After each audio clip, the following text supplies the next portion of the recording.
Hey guys, what looks, at first glance, like the quiet story of tidy lawns and comfortable family homes turns out to be something much stranger.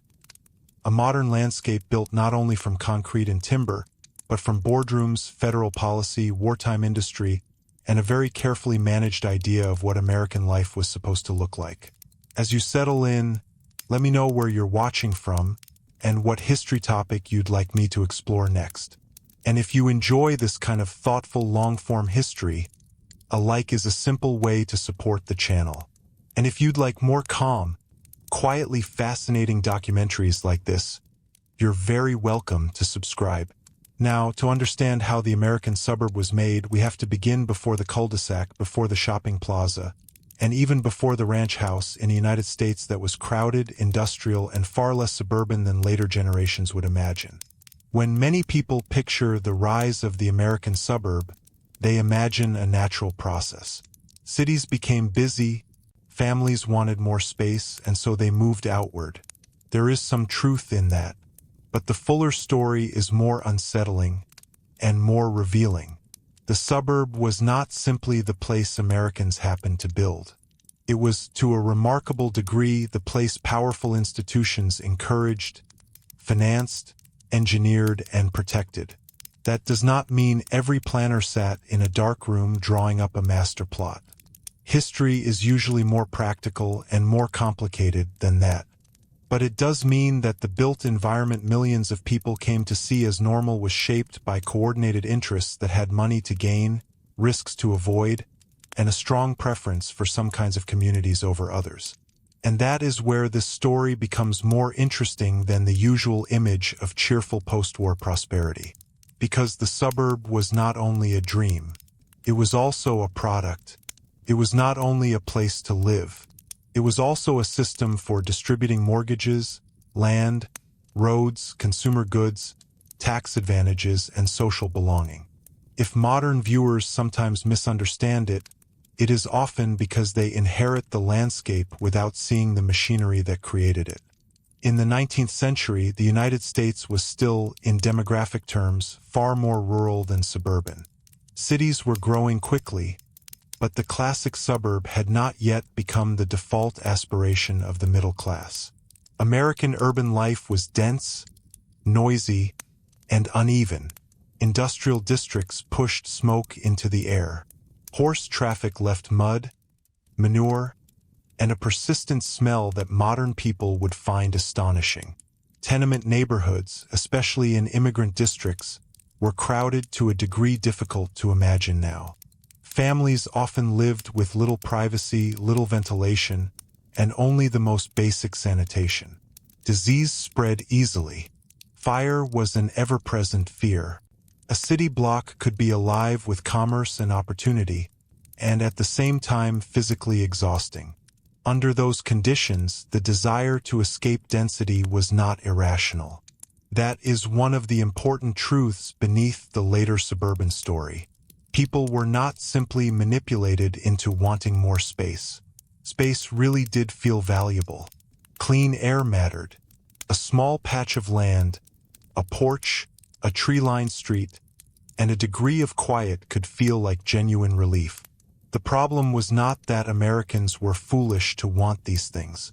The problem was how that desire would be organized, monetized, and attached to a much narrower social and political vision than it first appeared. The earliest American suburbs were, in many cases, elite spaces. In the 19th century, wealthier residents could separate themselves from the crowded city core while still remaining economically connected to it. Railroads and later streetcars made this increasingly possible. What had once been inconvenient distance became manageable daily movement. Commuting in a more limited form began to reshape the geography of class. The suburb, in its early stages, was less a mass phenomenon than a selective one. It offered not merely comfort, but distinction. To live outside the city was to signal that one had the resources to choose distance. This matters because suburbs did not begin as neutral landscapes. From the start, they carried assumptions about who belonged in orderly, green, spacious environments and who did not. developers, local boosters, and transportation interests quickly noticed that residential separation could be profitable. A rail line was not just a way to move people, it was a way to create land value. A streetcar route did not merely serve existing neighborhoods, it could produce new ones. Suddenly, transportation companies, land speculators, and real estate developers found themselves in a mutually reinforcing arrangement. Extend service outward, advertise healthy domestic life, subdivide land, sell houses, repeat. By the late 19th and early 20th centuries, the so-called streetcar suburb had become an important form in American metropolitan growth. These neighborhoods were often denser than the post-war suburbs people imagine today. Many were walkable by modern standards. They contained grids, porches, neighborhood shops, and a closer relationship to public transportation. In some ways, they were the last suburban form still visibly linked to urban habits. But they were also early proof that private profit could shape residential geography with extraordinary effectiveness. Even here, the language used to market suburban living is revealing. Advertisements often emphasized health, morality, and domestic peace. The city, implicitly or explicitly, was framed as dirty, dangerous, morally unstable, politically unruly, and ethnically chaotic. The edge, by contrast, was presented as orderly and restorative. One could breathe there. One could raise children properly there. One could own rather than rent. That distinction between owning and renting would become one of the most powerful emotional and political tools in American life. Property ownership was tied to self-respect, independence, and citizenship. But it was also tied to exclusion, speculation, and fear of decline. In the early 20th century, American cities were also changing in ways that made these anxieties more intense. Industrialization attracted workers from rural America and immigrants from Europe on an enormous scale. Black Americans, especially during the Great Migration, moved from the rural South into northern and Midwestern cities in search of wages, safety, and some measure of political possibility. Ethnic neighborhoods grew. Labor conflict intensified. Reformers, businessmen, and homeowners all looked at the changing city through different lenses, but many shared one feeling: uncertainty. The modern metropolis was dynamic, but it was difficult to control. Suburban development, in part, offered a promise of control. Streets could be planned. Lots could be regulated. Commercial activity could be limited. Certain building types could be banned. Certain populations could be filtered out through price, custom, or law. Here we begin to see that the suburban project was never just about comfort. It was also about sorting.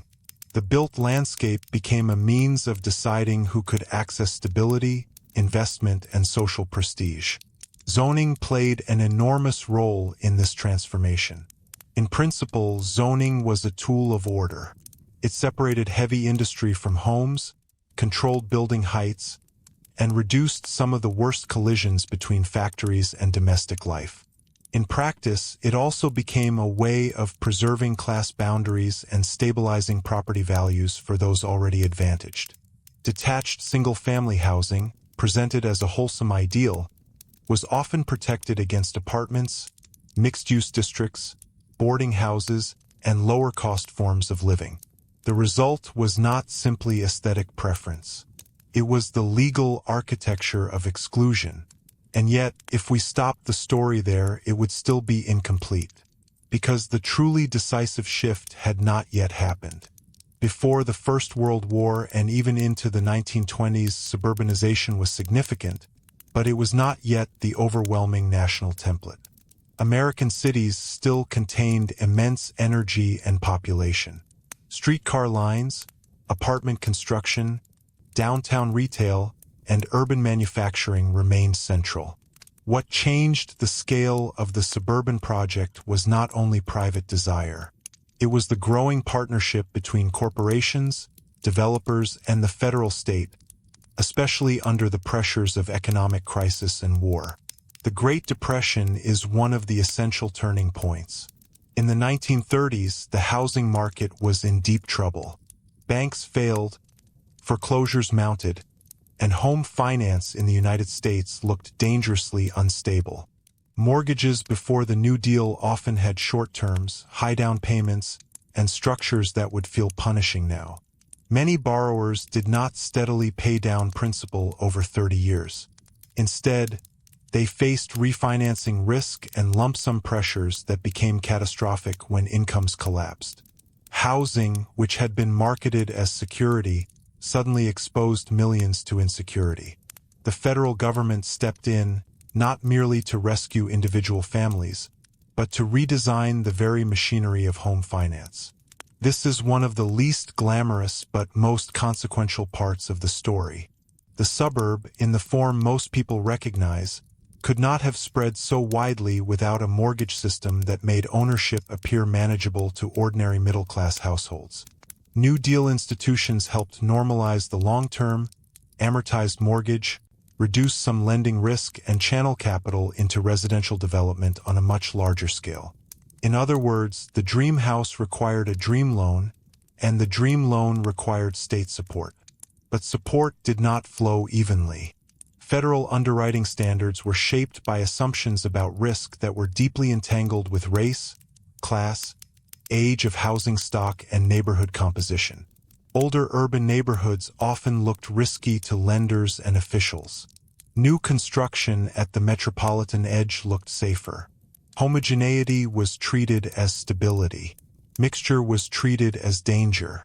A quiet, newly built district of detached homes could attract favorable financing not simply because it was physically new, but because institutions believed social sameness protected value. That belief was not accidental. It was built into appraisal practices, planning literature, and real estate ideology.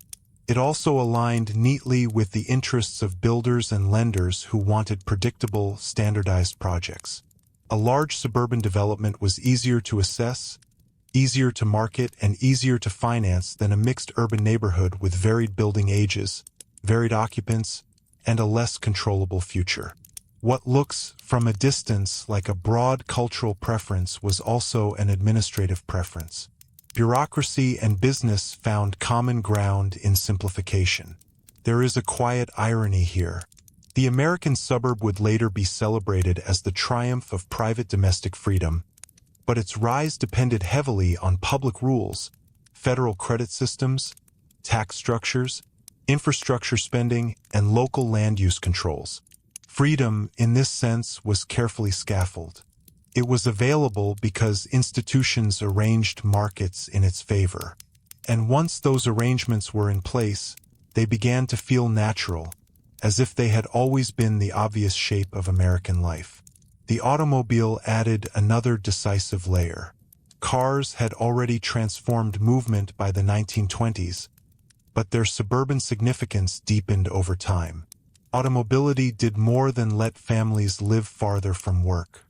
It also weakened dependence on fixed transit lines and made lower-density sprawl more feasible. At the same time, road building became a massive public and political project. Oil interests, auto manufacturers, road builders, construction firms, and suburban developers all had reasons to favor a landscape organized around driving. Not every actor needed to share a grand secret plan. It was enough that their incentives aligned. Wider roads, more subdivisions, more cars, more fuel, more household purchases, more outward growth. And that is one of the calm but important truths running beneath this entire history. Conspiracy in the historical sense often does not look like melodrama. It looks like institutions rewarding the same outcome, from different directions until that outcome becomes hard to resist. A banker, a developer, a highway engineer, an appliance manufacturer, a zoning board, and a federal agency might all speak different professional languages. Yet together they could produce a remarkably unified world. By the time the Second World War arrived, the United States had already laid much of the groundwork for suburban expansion. But the war would intensify industrial capacity, reshape labor, concentrate federal power, and produce a post-war housing demand so enormous that the suburban model suddenly became not just attractive, but urgent. Millions of servicemen would return. Families would form quickly. Housing shortages would become severe. The question was no longer whether America would build, but what it would build, where, and for whom. That final phrase matters. For whom? Because the suburb was presented as a national answer, yet in practice it was distributed very unevenly.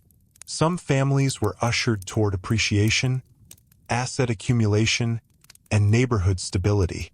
Others were blocked, displaced, or confined to areas marked as unworthy of equal investment. The landscape of opportunity became physical. It had curbs, lawns, deeds, school districts, and mortgage forms. And so, as the war ended and the post-war order began to take shape, the stage was set for one of the most influential transformations in American life. The mass production of suburban space, the selling of domestic normalcy as a patriotic ideal, and the quiet fusion of corporate profit with national policy. What followed would look, on the surface, like comfort and consensus. But underneath that surface were standardization, exclusion, risk management, advertising psychology, and one of the most successful remakings of everyday life in modern history. And to see how that machinery truly moved, we have to slow down and look at the moment when builders stopped thinking in neighborhoods and began thinking in systems. That shift from neighborhoods to systems is one of the great quiet revolutions in American history, because it changed not only how houses were built, but how people imagined a good life. A house had once been something more local, more variable, more tied to the habits of a particular town, builder, climate, and class. In the post-war suburban boom, it increasingly became something repeatable. It could be standardized, financed at scale, marketed with familiar promises, and dropped across the landscape in astonishing numbers. The home was still presented as intimate and personal, but its production was becoming industrial. No figure is more closely associated with that transformation than William Levitt, though he was hardly the only builder involved. Levitt and his family company did not invent mass housing, but they refined a way of producing it that seemed to answer the country's post-war housing crisis with almost miraculous speed. On Long Island, in the development that would become famous as Levittown, the company approached house construction with methods borrowed from large-scale manufacturing. The comparison to the assembly line has often been repeated, and like many repeated historical comparisons, it can become simplistic if used carelessly.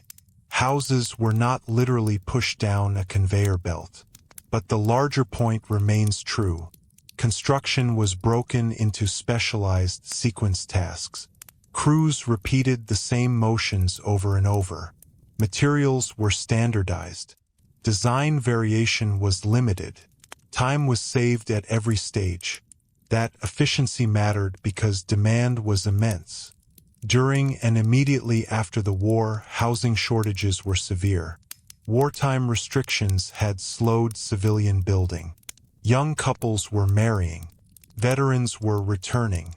Children were arriving quickly in what would later be called the baby boom. To many families, the need was immediate and practical. They did not necessarily dream of suburban ideology in the abstract.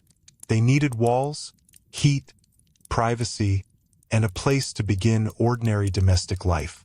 The emotional force of the suburb cannot be understood without taking that urgency seriously. A small detached home with modern plumbing, a yard, and a manageable mortgage could feel less like a luxury than a rescue. And yet the rescue came in a highly selective form. The famous suburban house was presented as a universal aspiration, but the institutions behind it were not neutral about who would be allowed to enter. Developers needed reliable financing. Lenders wanted reduced uncertainty. Federal agencies favored projects that fit their underwriting assumptions. Local communities wanted rising property values. Out of these pressures came a suburban model that rewarded sameness. Houses looked similar. Families were expected to resemble one another. The neighborhood itself became a machine for stabilizing value through predictability. In practice, that often meant racial exclusion, sometimes openly written, sometimes enforced more indirectly, but rarely accidental. Restrictive covenants, discriminatory sales practices, biased appraisals, and unequal access to federally backed mortgages worked together to steer white families toward suburban ownership, while many Black Americans, and often other minorities as well, were kept out or channeled elsewhere. Here again, the important point is not that every individual participant understood the entire structure. It is that the structure functioned with remarkable consistency. A family might encounter only one bank officer, one real estate agent, one subdivision policy, one neighborhood association, but each encounter was part of a larger pattern. For a generation of white Americans, then, the suburb became not only a residence but an escalator. Homeownership in expanding metropolitan areas could build equity. Equity could support education, business formation, retirement, inheritance, and the next move up the housing ladder. These advantages were then often mistaken for purely personal achievement, detached from the policies that had made them possible. That misunderstanding still lingers. People remember the labor their parents or grandparents put into maintaining a house, and that labor was real. They remember thrift, sacrifice, and discipline, and those were real too. But they do not always see that sacrifice was being performed on terrain carefully tilted in some directions and not others. Levittown itself was both ordinary and symbolic. Ordinary because in material terms many of the houses were modest. Symbolic because the development became a national image of post-war possibility. It showed what could happen when cheap land, industrialized building methods, federal mortgage backing, and pent-up demand converged. The houses were not grand. In fact, part of their success lay in their practical plainness. They offered enough. Enough space for a family. Enough land for a lawn. Enough novelty to feel modern. Enough affordability, at least for those admitted, to seem within reach. There was another irony in this. The post-war suburban home was sold as a return to simplicity, but it depended on a fairly elaborate system. Roads had to connect it. Utilities had to serve it. Tax policy had to favor ownership. Construction supply chains had to remain efficient. Employers had to remain reachable. Public schools had to be funded locally in ways that made residential choice deeply consequential. The detached home looked self-contained, but it rested on layers of invisible support. The more successful the system became, the less visible those supports appeared. Advertising added its own texture to the suburban imagination. Here the corporate influence becomes especially clear, not as an abstract accusation, but as a set of very practical campaigns. Home builders, banks, appliance makers, automobile companies, paint manufacturers, furniture companies, lawn equipment sellers, and department stores all benefited from a social order in which families moved into new houses and filled them with goods. Suburbanization was not simply a housing pattern. It was a consumer ecosystem. Each new household generated demand for refrigerators, washing machines, stoves, curtains, rugs, dining sets, children's rooms, cars, radios, televisions, and endless smaller items that made modern domestic life feel complete. In that sense, the suburb was a marketplace disguised as a moral ideal. Or perhaps more fairly, a moral ideal fused with a marketplace so closely that the two became difficult to separate. Good citizenship came to resemble responsible consumption. A successful family was one that not only occupied a respectable house, but maintained it properly, improved it steadily, and stocked it with the signs of modern comfort. The lawn had to be mowed. The kitchen had to be updated. The children had to have bikes. The driveway often needed a car, and soon enough in many places it seemed to need two. This did not necessarily feel oppressive to the people entering it. For many, it felt exhilarating. After depression and war, abundance had emotional power. To own new things was not merely materialistic in the shallow sense later critics would suggest. Could feel like relief from deprivation. Could feel like proof that sacrifice had led somewhere. A veteran who had lived in barracks or crossed battlefields might not interpret a clean kitchen and a quiet bedroom as symbols of conformity. He might see them as the ordinary peace he had earned. Historical empathy matters here. The suburb cannot be understood if we treat its residents simply as dupes. Many were making reasonable choices inside a system whose deeper consequences were not equally visible to all. Still, the system had consequences. One of the most important was the redirection of investment away from older urban neighborhoods. As capital flowed outward, many city districts faced disinvestment, declining tax bases, and increasingly unequal public services. The contrast between suburb and city then appeared to prove the superiority of the suburb, even when policy had helped create the contrast in the first place. This is another quiet reversal at the heart of the story. The suburban model was often praised for succeeding in conditions that public and private power had arranged to favor it. The federal government's role continued through highway expansion, perhaps the most physically transformative layer of all.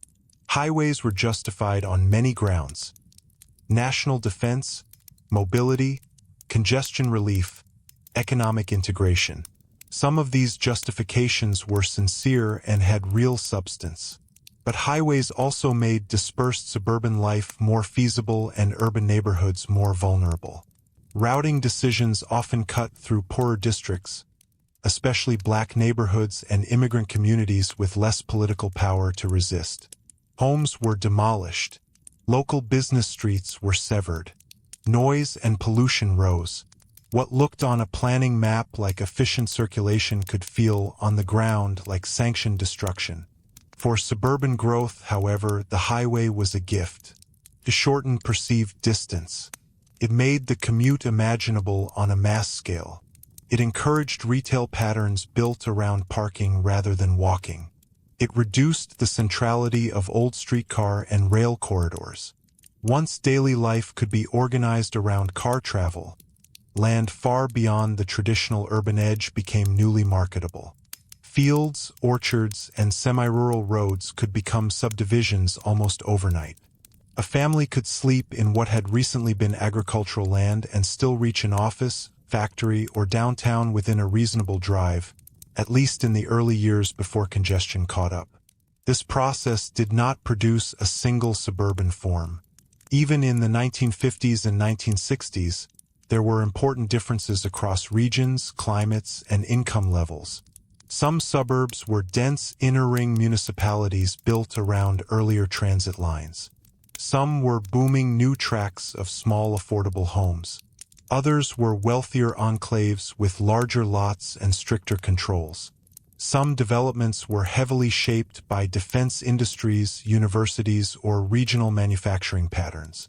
The suburb was never one thing, but what unified many of these places was a broad political economy. Low-density residential development supported by mortgage credit, road infrastructure, zoning protections, and consumer industries eager to furnish private domestic life. It is worth lingering on zoning again, because it often appears dry and technical, and yet it shaped the lived experience of millions. Detached single-family zoning did more than preserve a visual style.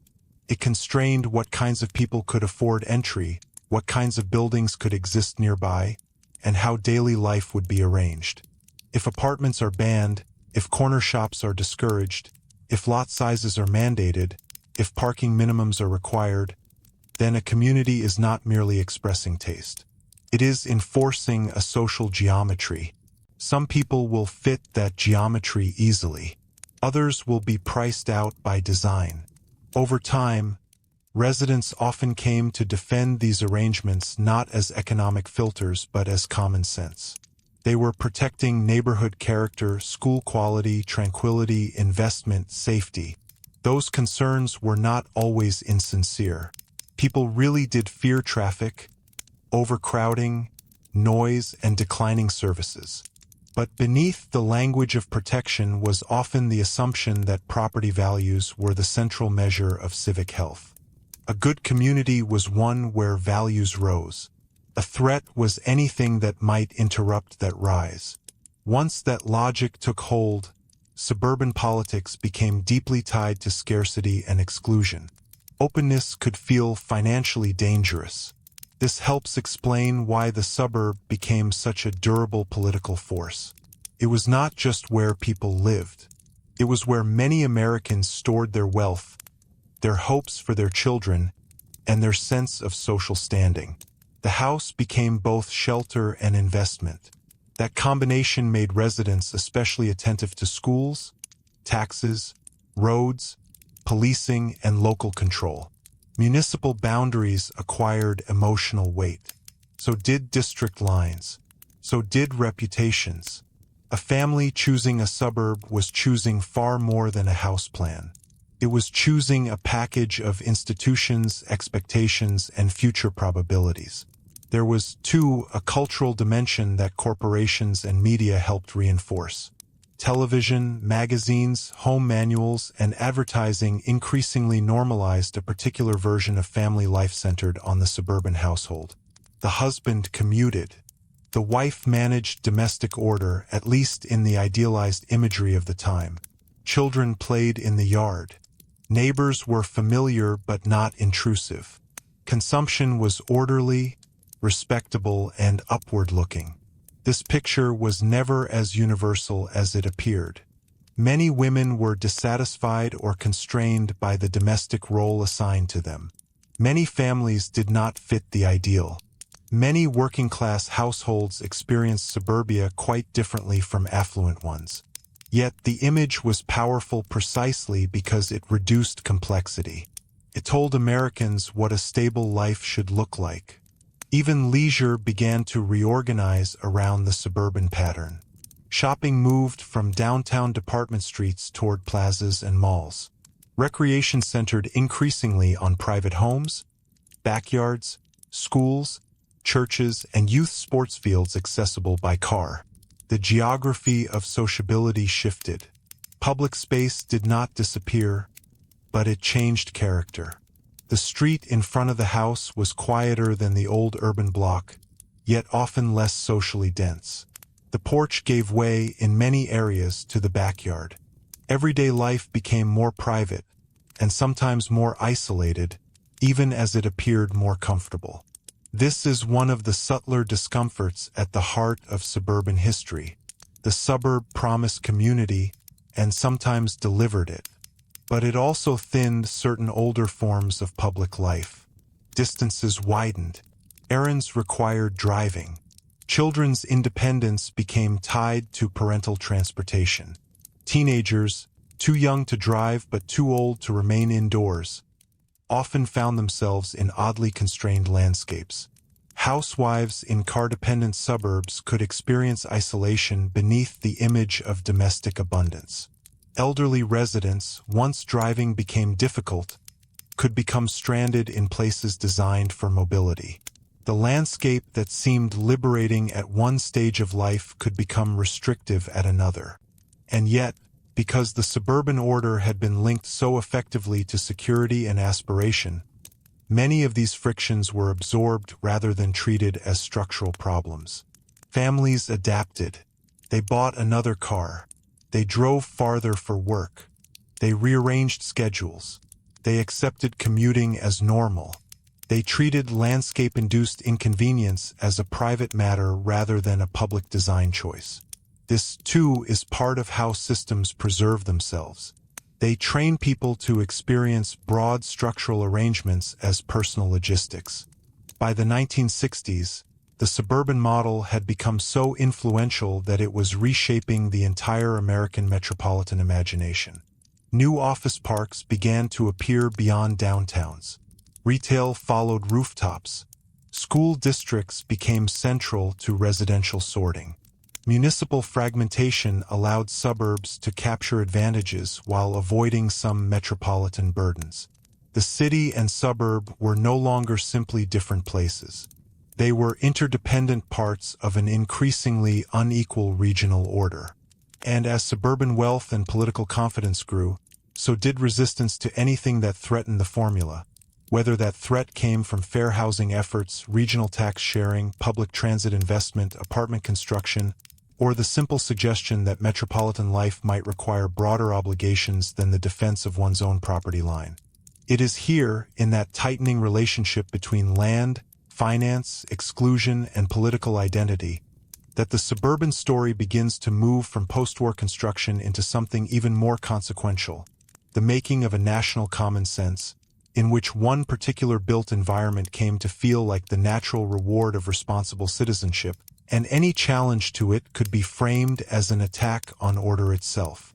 And once that idea took hold, the suburb was no longer just a place people moved to. It had become a worldview. That transformation, from place to worldview, helps explain why suburban history cannot be told only through architecture or demography. It also has to be told through language, fear, habit, and political instinct. Once suburbia became associated with decency, effort, and earned security, it gained a moral shield.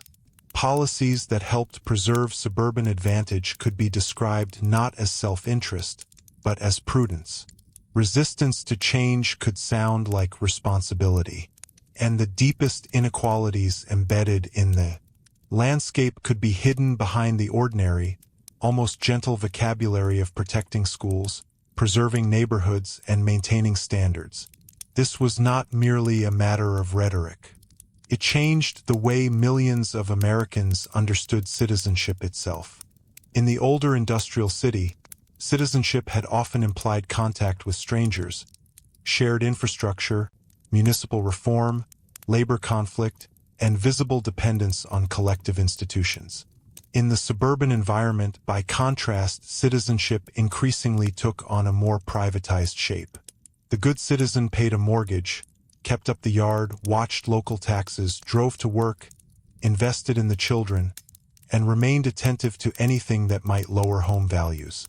Public life was still there, certainly, but it was filtered through the household balance sheet. That filtering had enormous consequences for metropolitan politics. A suburb might rely heavily on the central city for employment, culture, universities, specialist medicine, transportation nodes, and older infrastructure systems. Yet politically it could behave as though it were self-made, insulated, and morally distinct. This was one of the great useful illusions of post-war America. Suburban prosperity often depended on a broader regional economy and on decades of public investment, but the everyday experience of detached homeownership encouraged people to interpret prosperity as the product of local virtue alone. As this mindset hardened, the politics of school districts became especially important. In much of the United States, the neighborhood one could afford effectively determined the school system one's children would enter. That meant housing markets and educational opportunity became tightly connected. A house was no longer simply a dwelling. It was a ticket into a future. Buyers were not only purchasing square footage and a lawn. They were purchasing access to reputations, expectations, peer groups, and the possibility of transmitting advantage across generations. This had a very quiet but powerful effect on the emotional life of suburban adults. Concerns about schools were rarely abstract. They touched family ambition, anxiety, sacrifice, and status all at once. Parents who might have hesitated to defend exclusion in crude terms could readily defend it through the language of educational responsibility. They had worked hard. They had moved for the children. They needed the district to remain strong. In such arguments, financial interest and moral sincerity became difficult to separate.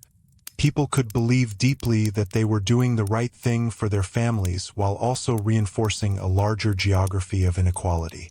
The same logic shaped local tax politics. Because public services in many suburban areas were so closely tied to property values and municipal boundaries, residents often viewed redistribution with suspicion. They saw local wealth not as part of a wider metropolitan structure, but as something fragile and deserved, the reward for choosing carefully and maintaining standards. Any regional reform could feel like confiscation. The political language of local control thrived in this environment because it converted structural privilege into a principle of fairness. We pay for what we built. We take care of our own. We should not be punished for success. These ideas felt commonsensical to many homeowners precisely because the suburban system had trained them to think territorially.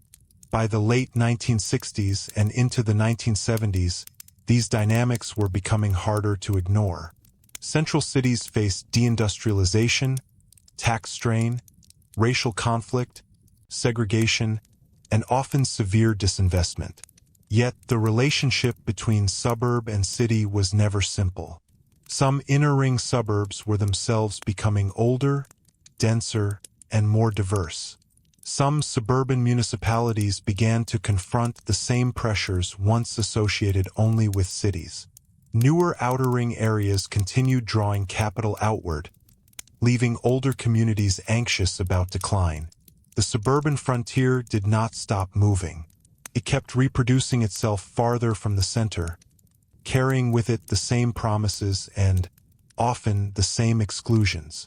This is another reason the suburban story is more layered than nostalgia allows.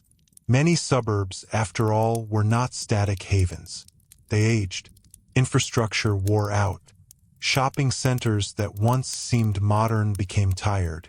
Early tract homes, built quickly and economically, required repair. Municipal services strained under new demands. Families grew older. Children moved away. What had been advertised as permanent stability proved, like all human landscapes, subject to time. The very model that promised escape from urban problems eventually generated its own versions of congestion, fiscal pressure, and uneven development. Still, the underlying machinery kept turning because it was so adaptable. If one suburb aged, another could be built farther out. If an older commercial corridor declined, a newer mall or office campus could open along a more distant highway interchange. If density began to appear in one zone, zoning could preserve exclusivity in another. The corporate and governmental interests that had helped create suburbia were not tied to a single neighborhood's well-being. They were tied to growth, finance, turnover, and land conversion. In that sense, suburbanization was less a one-time achievement than a continuing development logic. Real estate, of course, sat at the center of this logic. The house as investment became one of the defining assumptions of modern American life. This sounds ordinary now, but historically it is quite revealing. Shelter is a human need. To turn shelter into a primary wealth-building vehicle changes the culture around it. Neighborhoods stop being only places to live and become financial instruments. Planning decisions become wealth decisions. New housing ceases to be merely accommodation for future residents and becomes a perceived threat to existing asset holders. Scarcity in such a system is rewarded. This is why suburbs that once marketed themselves as fresh and accessible often became resistant to allowing others the same entry. The first generation of homeowners may have benefited from large-scale construction, federal support, and relatively affordable purchase conditions. But once values rose, many later defended restrictions that made new housing scarcer and more expensive. The latter, in effect, could be pulled upward. That was not always done cynically. Often it emerged from fear. Fear of traffic, fear of overcrowded schools, fear of losing a quiet way of life, fear that one's largest asset might falter. But fear, even when sincerely felt, can produce exclusion just as effectively as strategy. By now, another piece of the suburban worldview was fully formed: the association of density itself with danger. This was never wholly rational. Density can support vibrant public life, efficient transit, walkable neighborhoods, and economic dynamism. But in the suburban imagination, especially after decades of metropolitan sorting, density often came to mean disorder, parking shortages, apartment transients, school decline, crime, and unwanted change. It was not simply a physical condition. It was a cultural warning sign. Once that equation had been established, it became easier to block mixed-use development, multifamily housing, or transit expansion without ever having to articulate the deeper social preferences underneath. At the same time, American corporations kept adjusting themselves to the suburban world they had helped create. Employers decentralized. Campuses and office parks spread along beltways and arterial roads. Retail chains perfected formulas for standalone stores, parking lots, and standardized shopping environments. Fast food, drive-through banking, motels, gas station networks, and large-format supermarkets all fit neatly into a car-centered geography. A person could increasingly spend entire days moving among suburban nodes without needing the old downtown core for much at all. That decentralization brought convenience, but also a profound rearrangement of social life. The old city had forced contact. One met strangers on sidewalks, on streetcars, in mixed commercial districts, in apartment halls, in public parks, and in crowded municipal institutions. Suburban space, by contrast, often sorted encounters in advance. Children met children through schools and organized activities. Adults met colleagues at work, parents through schools, fellow congregants through churches, and neighbors through carefully bounded residential streets. Serendipity did not vanish, but it narrowed. The public world became quieter, more fragmented, and in many places more dependent on driving from one private realm to another. This produced an odd emotional blend, comfort and unease together. The suburban environment could feel peaceful, yet also thin. There was safety, but sometimes also monotony. There was privacy, but also the subtle pressure of conformity. Front lawns were visible performances. Houses communicated stability or neglect. The neighborhood offered social belonging, but often on condition of fitting its unspoken rules. A family that could not maintain the expected standard of upkeep might feel exposed. A teenager who found the environment dull could feel trapped. A woman spending long hours alone in a domestic landscape designed around commuting and childcare could feel isolated beneath the polished image of family prosperity. Popular culture occasionally registered these tensions. Even at the height of suburban idealization, novels, films, and social critics noticed the distance between the calm exterior and the emotional strain underneath. But the critique rarely displaced the ideal because the ideal was anchored not only in fantasy but in material advantage. Whatever its boredom or constraints, Suburbia often still offered safer housing, more private space, and better resource schools than many alternatives. The contradiction was important. A place could be emotionally narrow and materially beneficial at the same time.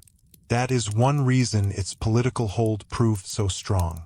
Race remained central throughout all of this, whether openly acknowledged or not. After the legal and political victories of the civil rights era, explicit discrimination became harder to defend in public language, but the geography of exclusion did not simply disappear. It shifted. School district lines, lot size requirements, lending disparities, highway boundaries, municipal fragmentation, and local opposition to affordable housing all helped preserve separation without always saying so directly. The system became more coded, but not necessarily less effective. A map could carry intentions that a speech no longer could. There is a temptation, when looking back, to imagine that suburban Americans must have fully recognized what they were preserving. Some did. Many did not, at least not in a complete way. Most people encounter systems through immediate experience. They know the mortgage payment, the school bus, the property tax bill, the commute, the neighbor's renovation, the news story about crime in the city, the fear that college will be expensive, the hope that the house will appreciate. From inside that world, choices can feel local and practical. That is why historical explanation matters. It helps us see how ordinary decisions can accumulate into a landscape larger than any single participant intended. By the 1970s, another major shift began to press on suburban life, the limits of the very model that had seemed so endlessly productive. Traffic worsened. Energy shocks exposed the vulnerability of car dependence. Environmental concerns gained force. Farmland loss, air pollution, and the ecological costs of sprawl became harder to ignore. Long commutes consumed time and family energy. Water systems, sewers, and road maintenance generated expenses that low-density patterns did not always comfortably support. The suburbs still promised ease, but its infrastructure bill was coming due. And yet, even criticism of sprawl often left the deeper financial structure intact. Policymakers might lament congestion while funding more road expansion. Residents might complain about endless growth while opposing denser alternatives nearby. Developers could market a new outer subdivision as an escape from the very traffic created by previous rounds of outward growth. This cyclical pattern became one of the most familiar features of late 20th century metropolitan America. Each wave of development solved the problems of the last only temporarily, then reproduced them at a larger scale. Meanwhile, political strategists recognized just how powerful suburban voters had become. Campaigns increasingly targeted them as a decisive audience. Tax-sensitive, education-focused, property-conscious, often uneasy about social disorder, and highly attentive to the perceived competence of government.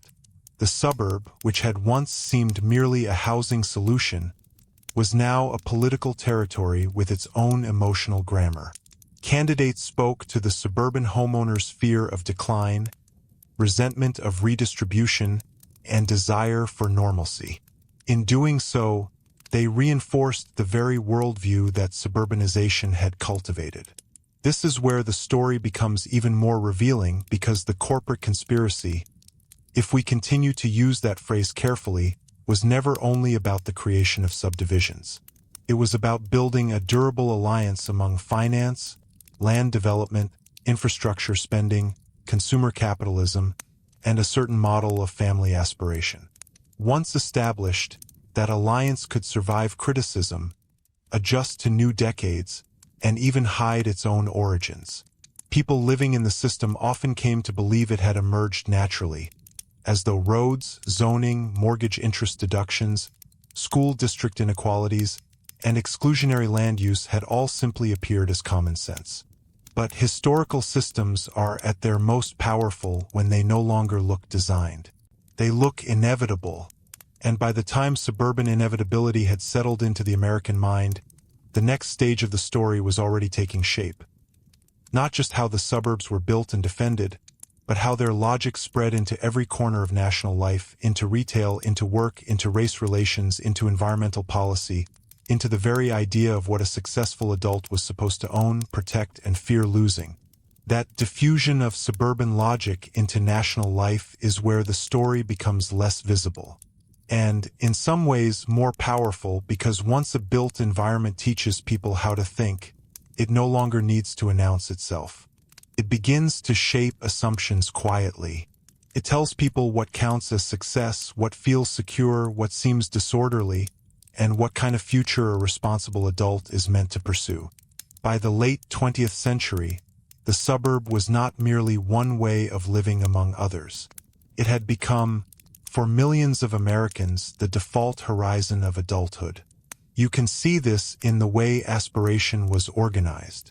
A young couple did not simply hope for stability. They were expected to convert stability into a very particular sequence. Rent briefly, buy a starter home, build equity, move to a better district, improve the kitchen, stretch for more space, protect resale value, then perhaps downsize later. This was presented as prudent, almost natural. But it depended on a whole chain of assumptions about employment, wages, credit, land use, and continued expansion. It also depended on the belief that private property would do the work that, in other societies, might be shared more openly through public systems. The house would become savings account, retirement strategy, family inheritance, school voucher, and status marker all at once. That concentration of so many hopes into one asset made the American household unusually vulnerable to the housing market. It also made it politically defensive. If your home is not only where you sleep but the foundation of your long-term security, then almost any neighborhood change can begin to feel existential. A proposed apartment building is not just new housing. It may feel like a threat to value. A bus route is not just transport. It may feel like unwanted permeability. A regional tax measure is not just public finance. It may feel like your careful planning being diluted by someone else's needs. These interpretations did not arise from nowhere. They were cultivated over decades by a suburban order that linked personal virtue to property appreciation. This is why suburban politics so often sounded calm on the surface and sharp underneath. The language remained moderate: quality of life, local character, fiscal responsibility, safe streets, manageable growth. But the stakes were deeply emotional. Parents feared that one wrong policy choice could erode the future they had organized their lives around. Even relatively comfortable households often felt precarious, not because they lacked all resources, but because their commitments were so fixed. The mortgage, the car payments, the school district premium, the property taxes, the home maintenance, the expectation that values must keep rising to justify the sacrifice. Corporate America understood these anxieties well. By the 1980s and 1990s, the suburban consumer was not a side effect of the economy. The suburban consumer was one of its most valuable archetypes. Retailers studied commuting patterns, household size, yard ownership, vehicle use, family composition, and school calendars. Marketers tailored products to kitchens, garages, nurseries, patios, dens, and lawns. Even the language of home improvement changed. Repair and maintenance were recast as self-expression, investment strategy, and lifestyle optimization. The suburban house was no longer merely to be owned. It was to be upgraded continuously. This had an interesting psychological effect. The post-war tract house had been sold as enough. Enough room, enough comfort, enough privacy. But under the influence of consumer capitalism, enough rarely stayed enough for long. Basements became recreation rooms, then home offices, then home theaters.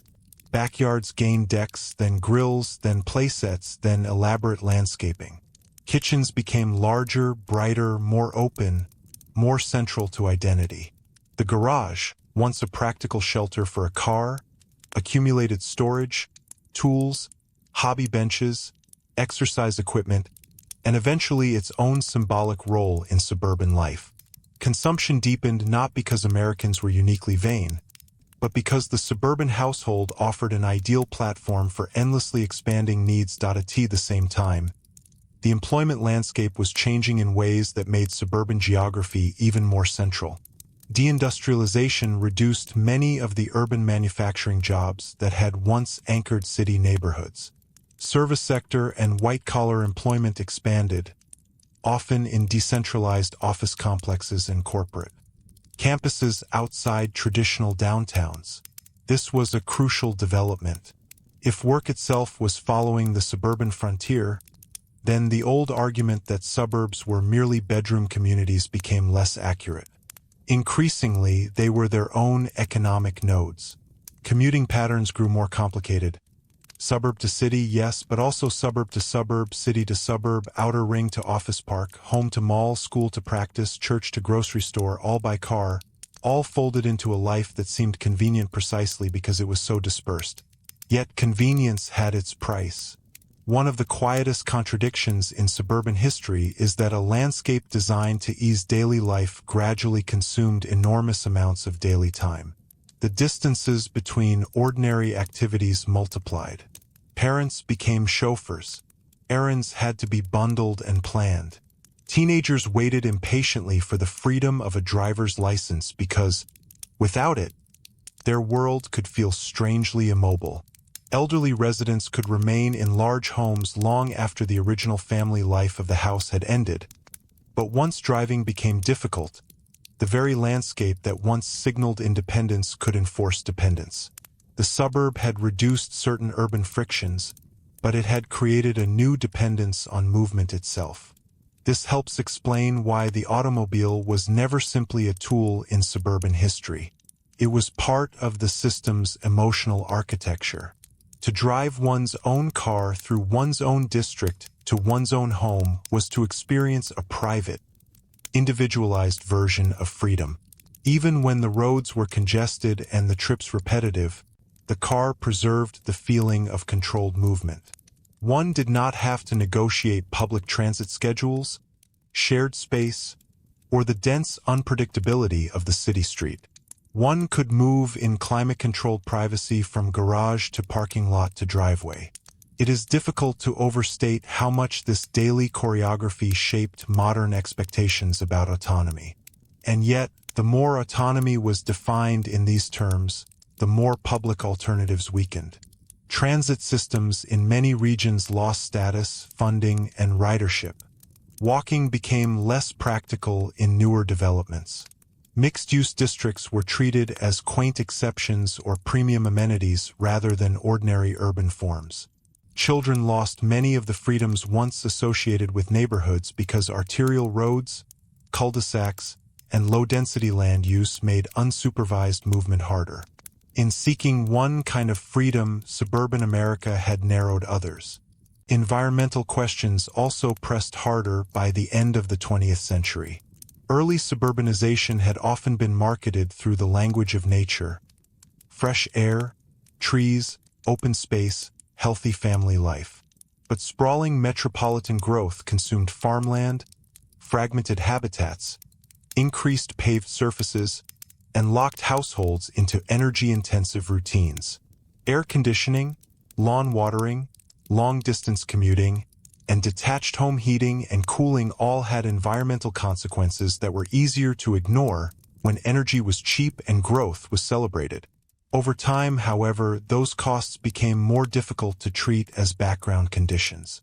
The suburb had been sold as a retreat into nature, but in practice it often required a large ecological footprint to sustain its apparent gentleness. There is a telling irony here as well. Many suburban residents prize the beauty of the natural world around them: tree-lined streets, backyard birds, local ponds, small wooded buffers. Yet the larger pattern of development often eroded exactly the open land and ecological continuity that had made those environments appealing. This is not hypocrisy in the simplest sense. It is what happens when individual preferences are nested inside a system that converts landscapes parcel by parcel. People may sincerely love nearby nature while participating in a pattern that gradually consumes it. History is full of such contradictions.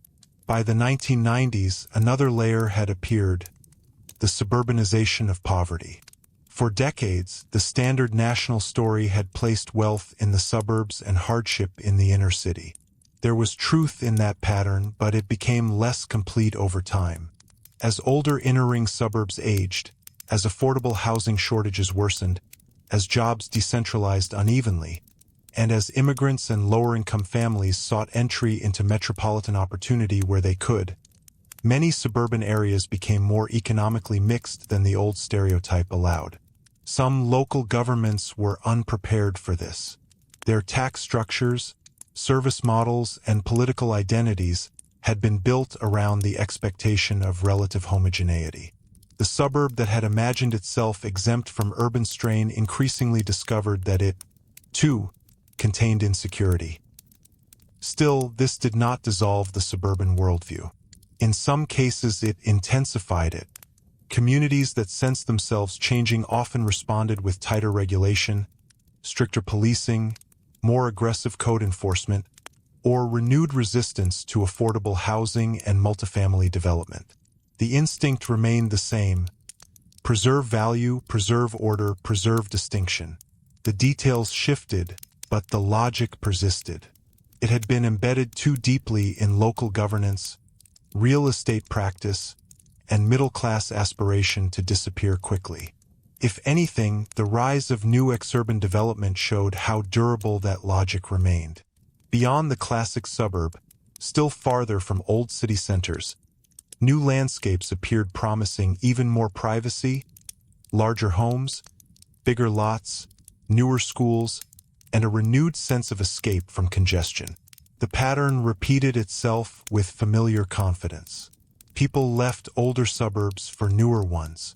Retail followed them. Roads expanded outward. Employers adjusted. And once again, what had been marketed as refuge became, in time, another ordinary part of the metropolitan machine. This outward movement also reinforced one of the central corporate dynamics behind suburban America: land conversion as a continuing business model. Builders, lenders, highway contractors, utility providers, chain retailers, and local governments all had reasons to support fresh development on previously undeveloped land. Building outward was often easier and more profitable than retrofitting what already existed. A cornfield did not require negotiating hundreds of existing owners or adapting to complicated historic infrastructure. Could be replatted, financed, and sold in relatively clean sequences. The costs that would emerge later, long-term maintenance, traffic, ecological strain, municipal fragmentation, did not weigh equally on the actors profiting in the short term. This is one reason the suburban story often feels conspiratorial, even when much of it was driven by aligned incentives rather than secret meetings. The results were coherent because the rewards were coherent. Growth generated fees, contracts, sales, commissions, interest payments, and tax bases. Slowing growth required cooperation, restraint, and long-term thinking that many institutions were not designed to prioritize. The machine did not need a single mastermind. It needed many actors who found expansion rational. Then, at the start of the 21st century, came one of the clearest moments when the financial logic under Suburbia revealed itself with painful force. The housing boom and crash showed, in a way difficult to ignore, what happens when an entire culture leans too heavily on rising home values and expanding credit. Mortgages were extended recklessly in many cases. Financial products grew more opaque. Speculation accelerated. Households were encouraged to borrow against appreciating homes as though appreciation itself were a kind of natural law. The home, once sold as safety, became again a site of vulnerability. This crisis was not limited to the suburbs, of course, but the suburban ideal was deeply implicated in it. Years of messaging had taught Americans that buying a home was the sensible path to adulthood and security. Rising values seemed to confirm the lesson. Yet when the system cracked, many households discovered that what looked like wealth could disappear quickly, while the underlying costs remained. Foreclosure signs appeared on streets built to symbolize permanence. Lawn edges frayed. Empty houses sat in developments that had only recently looked complete. The calm exterior of Suburbia, once again, concealed a volatile financial structure. The crash also exposed a deeper instability in the idea that private homeownership could carry so much of the social burden. If retirement security, intergenerational mobility, educational opportunity, and community status are all routed through the same asset, then a downturn in that asset threatens more than personal comfort. It threatens the story people have been told about responsible citizenship itself. No wonder the housing crisis felt so psychologically disorienting. It did not merely erase paper wealth. It disturbed the moral narrative of modern American life. And yet, even that disruption did not fully overturn the suburban model. It bent, adjusted, and continued. Some urban neighborhoods gained new prestige. Younger professionals in certain cities embraced walkability, transit, and denser living. Planners spoke more openly about mixed-use development, sustainability, and the costs of sprawl. But across much of the country, the single-family suburban aspiration remained deeply entrenched.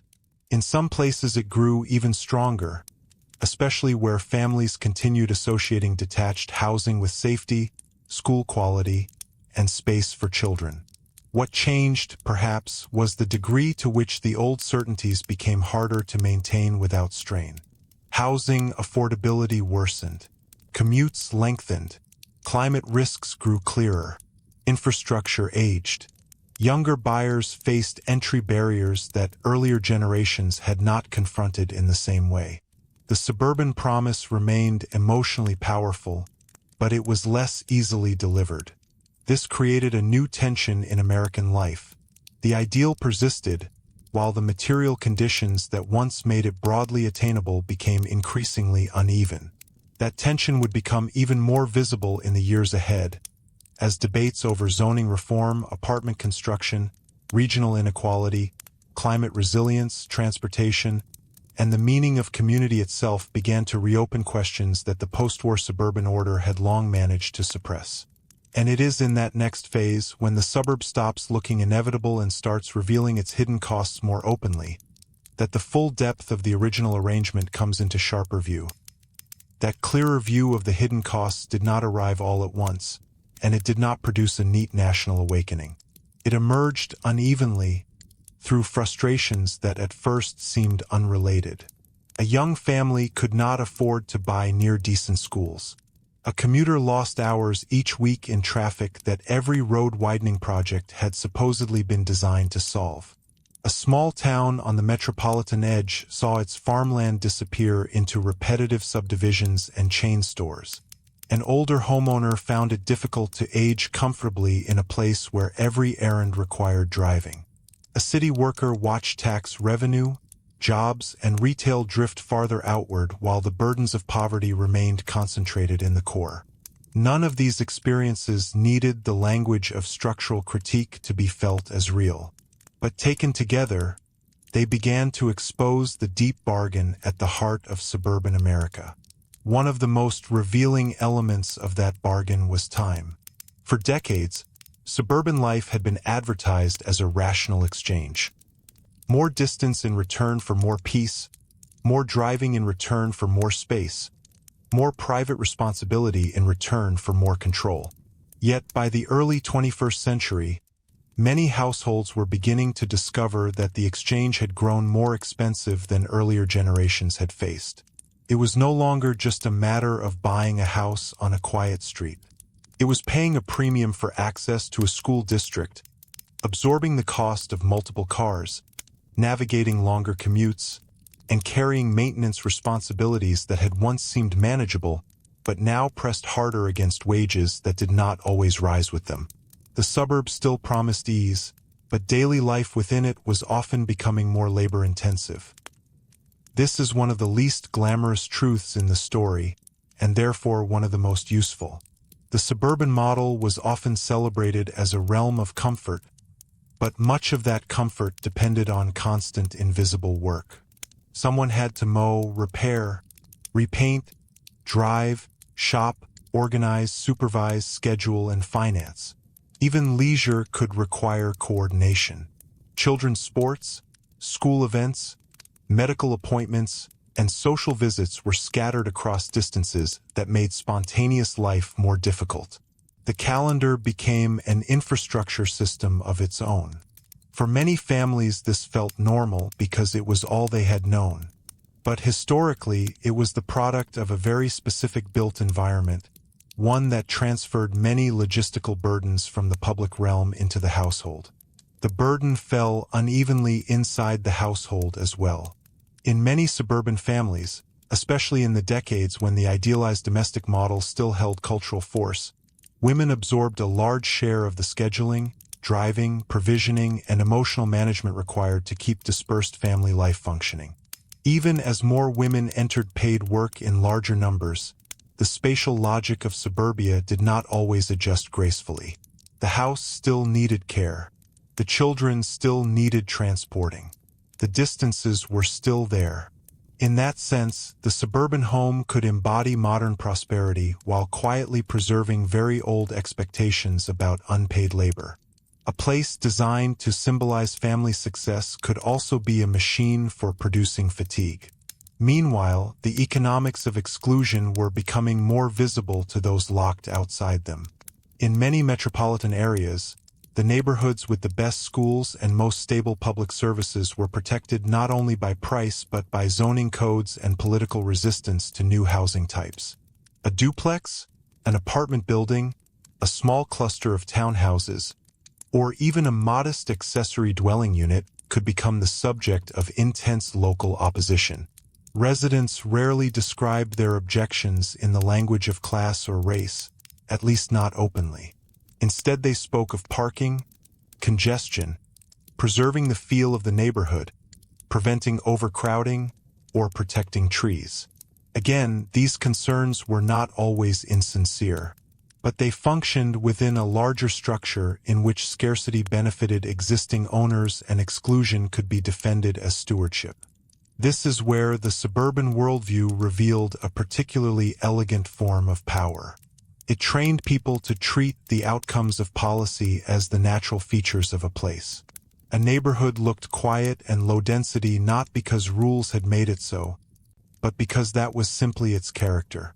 A district was expensive not because multifamily housing had been restricted and supply constrained, but because it was desirable. A school system was strong not because the housing market had sorted wealth into it, but because parents there cared. In each case, policy disappeared into common sense. The system succeeded by making its own architecture seem like nature. The question of nature itself also returned in more unsettling ways. Climate change, once discussed by many Americans as a distant or abstract issue, began to interact directly with suburban geography. Flood-prone developments expanded into vulnerable areas. Wildfire risk reached farther into edge communities built amid dry vegetation. Heat intensified the costs of cooling large detached houses and car-centered landscapes with broad paved surfaces. Water scarcity raised questions about lawns, growth, and long-term settlement patterns in parts of the country where suburban expansion had been treated as a nearly permanent entitlement. The suburb, long marketed as refuge from the hazards of urban life, was discovering that its own relationship to land and environment had always been more fragile than its advertising suggested. And yet, even in this moment of exposure, the old system showed its resilience. Insurance markets adjusted slowly and unevenly. Local governments still chased development to expand tax bases. Homebuyers continued seeking the familiar rewards of space and school access. Politicians still hesitated to challenge single-family zoning in places where homeowners formed an active and anxious voting bloc. Developers, builders, and lenders still had every reason to continue producing versions of what had sold successfully for generations. The hidden costs were becoming clearer, yes, but visibility alone does not dissolve a system that distributes benefits to powerful groups. There is a useful historical pattern here. Once a society has built itself physically around a certain ideal, even people who privately doubt that ideal may be compelled to live inside it. A young adult may prefer a walkable neighborhood but find it unaffordable. A retiree may wish to downsize nearby but discover there is little suitable housing in the community because zoning has forbidden it. Parents may dislike long drives yet move outward anyway to access schools or a mortgage they can carry. The system reproduces itself not only by persuasion but by constraint. It narrows the range of realistic choices, and then presents the surviving options as preference. This is one reason late criticism of suburbia often felt morally unsatisfying to ordinary residents.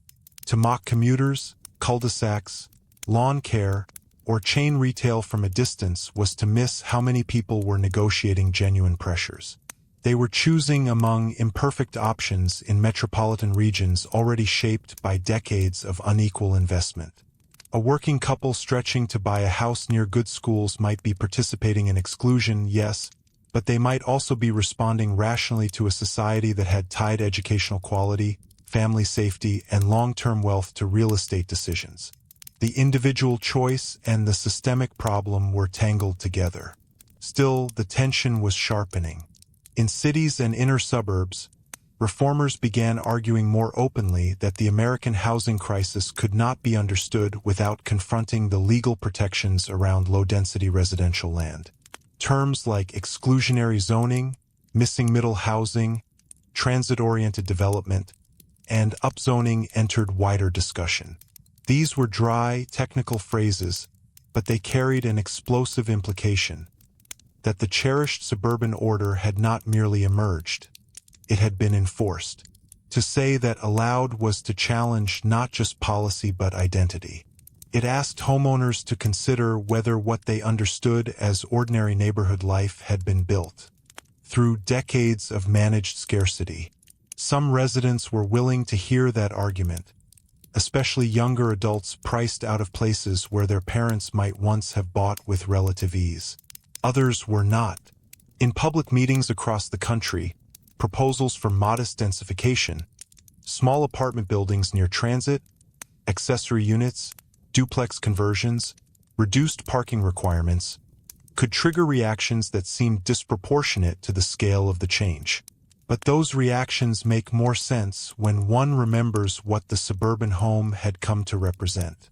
To alter the surrounding rules was not felt as an abstract planning matter. It touched wealth, status, child-rearing, memory, and the deep American habit of locating moral order in the detached house. The pandemic years added yet another layer of complexity. For a time, the suburban home appeared newly vindicated.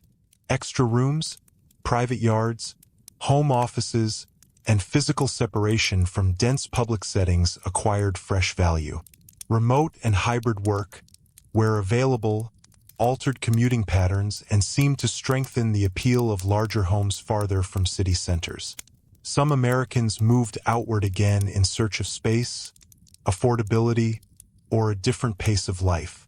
The old promise of suburbia, privacy, control, insulation, seemed newly relevant under conditions of uncertainty. But even here the story did not simplify. Remote work depended heavily on occupational class and digital infrastructure. Many workers could not stay home. Some found spacious suburban houses ideal for daily life. Others experienced isolation, cabin fatigue, or the strange collapse of boundaries between job and home.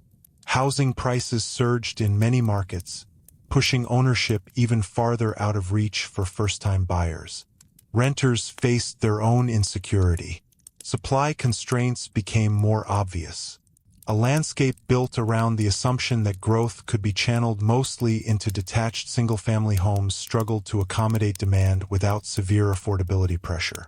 The pandemic did not resolve the contradictions of suburbia.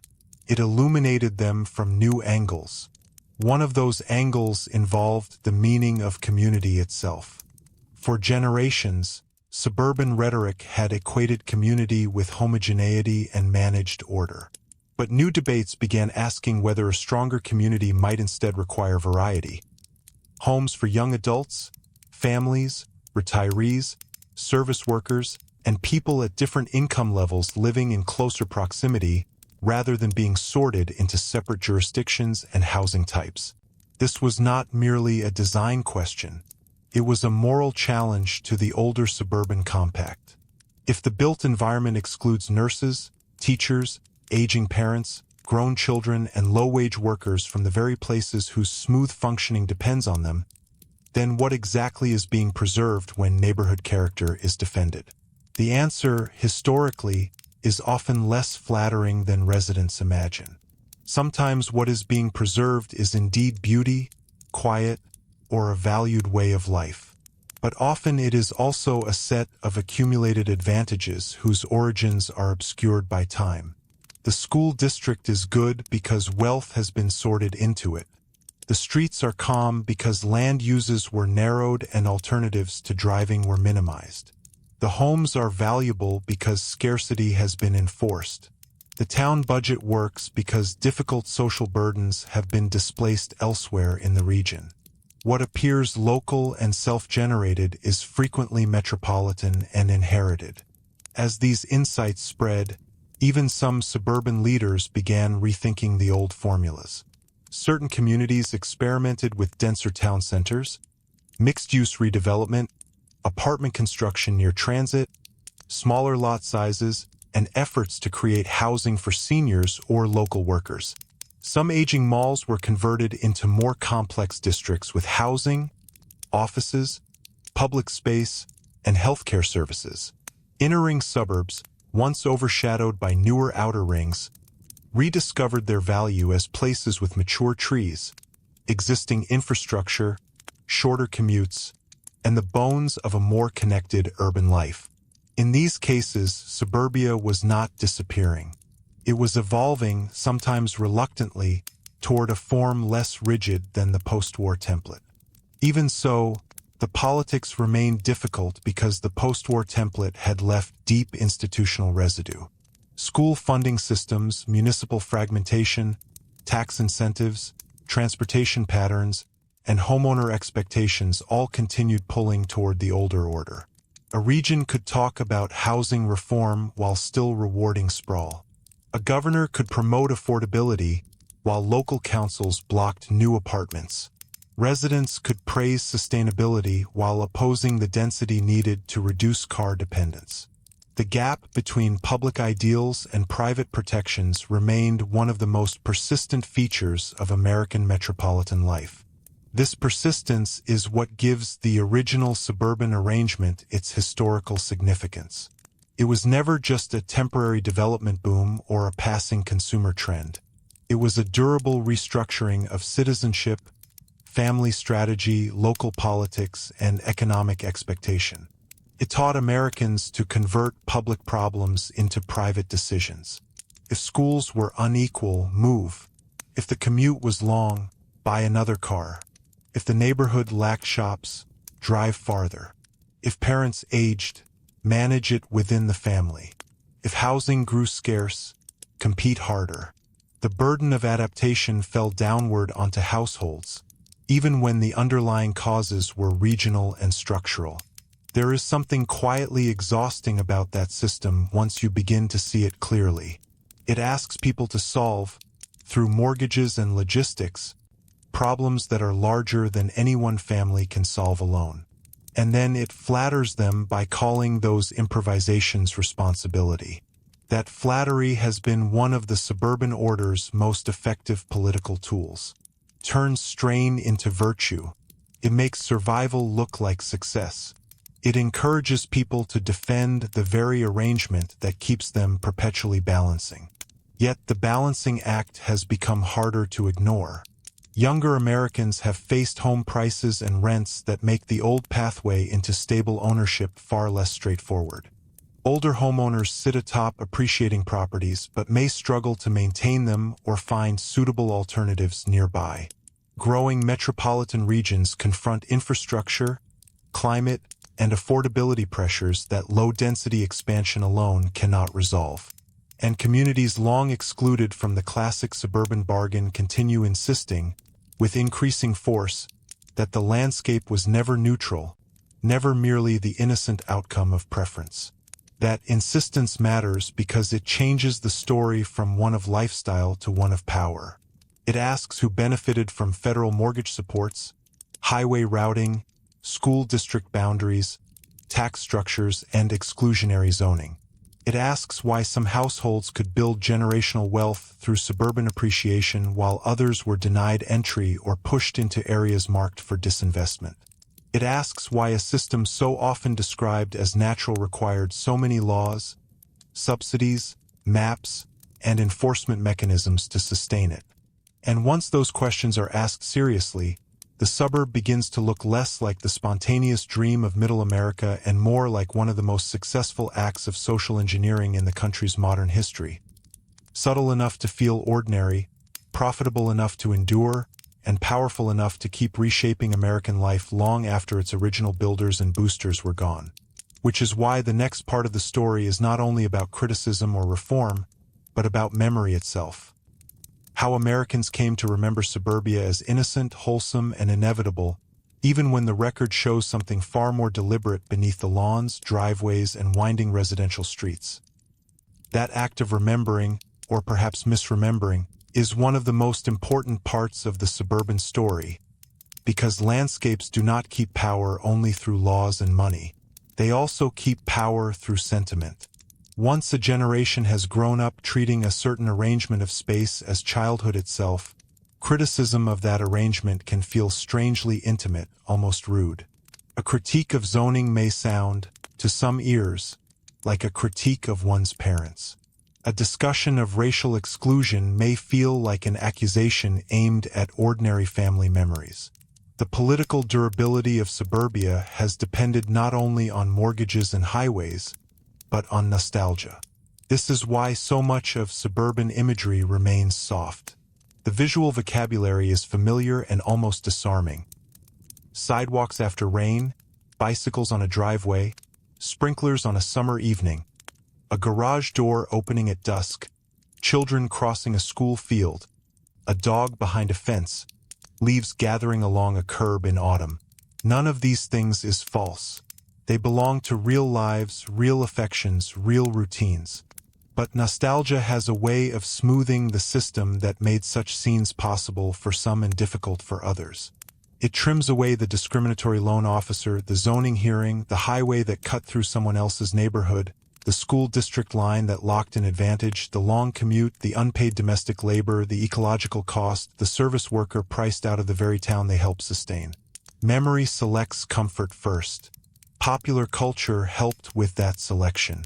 Television sitcoms, real estate advertising, family films, magazines, and later digital home culture all worked, in different ways, to turn suburbia into an emotional shorthand. The suburban house became not simply a building type but a visual synonym for normal life. If a story wanted to imply safety, continuity, or family aspiration, it could begin with a lawn and a driveway. Even stories critical of suburban conformity often relied on the same baseline assumption. The suburb was where ordinary American life was meant to happen. The critique only made sense because the ideal was already so deeply established. There is a subtle but important consequence here. Once suburbia is encoded as innocence, its historical construction becomes harder to discuss honestly. A planner may talk about exclusionary zoning, but a resident hears grandparents buying their first home after the war. A historian may explain the racialized structure of federal lending, but a homeowner hears that their family's hard work is being dismissed. A climate analyst may point to the long-term costs of low-density sprawl, but a commuter hears contempt for the only life they could reasonably afford. None of these reactions is entirely irrational. They show how deeply the suburban order fused structure with identity. That fusion was strengthened by the way American politics treats private property. Property in the United States has long carried a moral weight that exceeds its practical use. It is linked to independence, discipline, adulthood, and the right to shape one's immediate world without excessive interference. In the suburban setting, those ideals became almost architectural. The fence, the setback, the driveway, the garage, the backyard, the homeowner association, the school district, the tax bill, all of them help teach a lesson about rightful control. This patch is mine. I maintain it. I paid for it. I answer for it. The appeal is obvious. But the hidden part of the lesson is equally important. If mine is secure, someone else's exclusion may begin to look like a regrettable side effect rather than the foundation of the arrangement. This is where the memory of post-war prosperity becomes especially powerful. For many white middle-class families, the suburb really did function as promised. It offered safer housing than they had known, more privacy than their parents had enjoyed, and a route into wealth that felt stable and deserved. Their children grew up in environments where the streets were quiet, the schools were often better funded, and life seemed to move with a reassuring rhythm. Those experiences created sincere gratitude, and sincere gratitude is one of the most durable barriers to structural criticism. People are slow to question a system that gave their family what felt like dignity. But gratitude, historically speaking, can coexist with exclusion. In fact, some systems rely on that coexistence. They distribute comfort generously enough to one group that the group becomes emotionally invested in overlooking how the comfort was arranged. The people living inside the favored zone are not necessarily liars. They may simply be narrating the part of the story that touched them most directly. The difficulty arises when private memory is allowed to stand in for public explanation. Then the suburb becomes a moral anecdote rather than a historical system. You can see this in the persistent language of deservingness that surrounds housing. Families earned good neighborhoods. They worked hard for access to strong schools.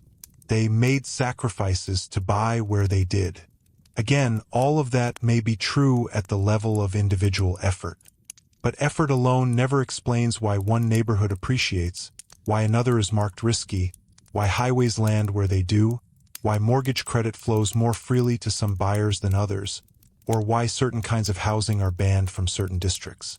The suburb was never simply the reward for diligence. It was a field on which diligence paid differently depending on the rules. And because those rules were written into land use, finance, and infrastructure rather than displayed openly in everyday life, they became easy to forget. A person moving into a suburb in 1987 might not think of federal underwriting standards from decades earlier. A town council member defending lot size requirements in 2004 might not consciously connect them to earlier strategies of exclusion. A parent shopping for homes by school district might not feel like an agent of metropolitan inequality. Yet the system can persist precisely through such partial awareness. It does not require each participant to know the whole past. It requires only that enough people find the present arrangement normal. The normalizing power of suburbia also reached into the professions that described it. Real estate language grew especially influential. Terms like good area, desirable neighborhood, stable block, up-and-coming corridor, and strong school district all sound harmless enough, even practical. But they are often carrying condensed histories of race, class, infrastructure, and political power. Markets speak in euphemism more comfortably than in candor. A map of home values can tell a long story without appearing to do so. By the time a buyer sees the listing, the old decisions have already become price. There is something almost poetic in a cold historical sense about how neatly this worked. The landscape taught preferences.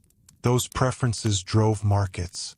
Those markets confirmed the landscape.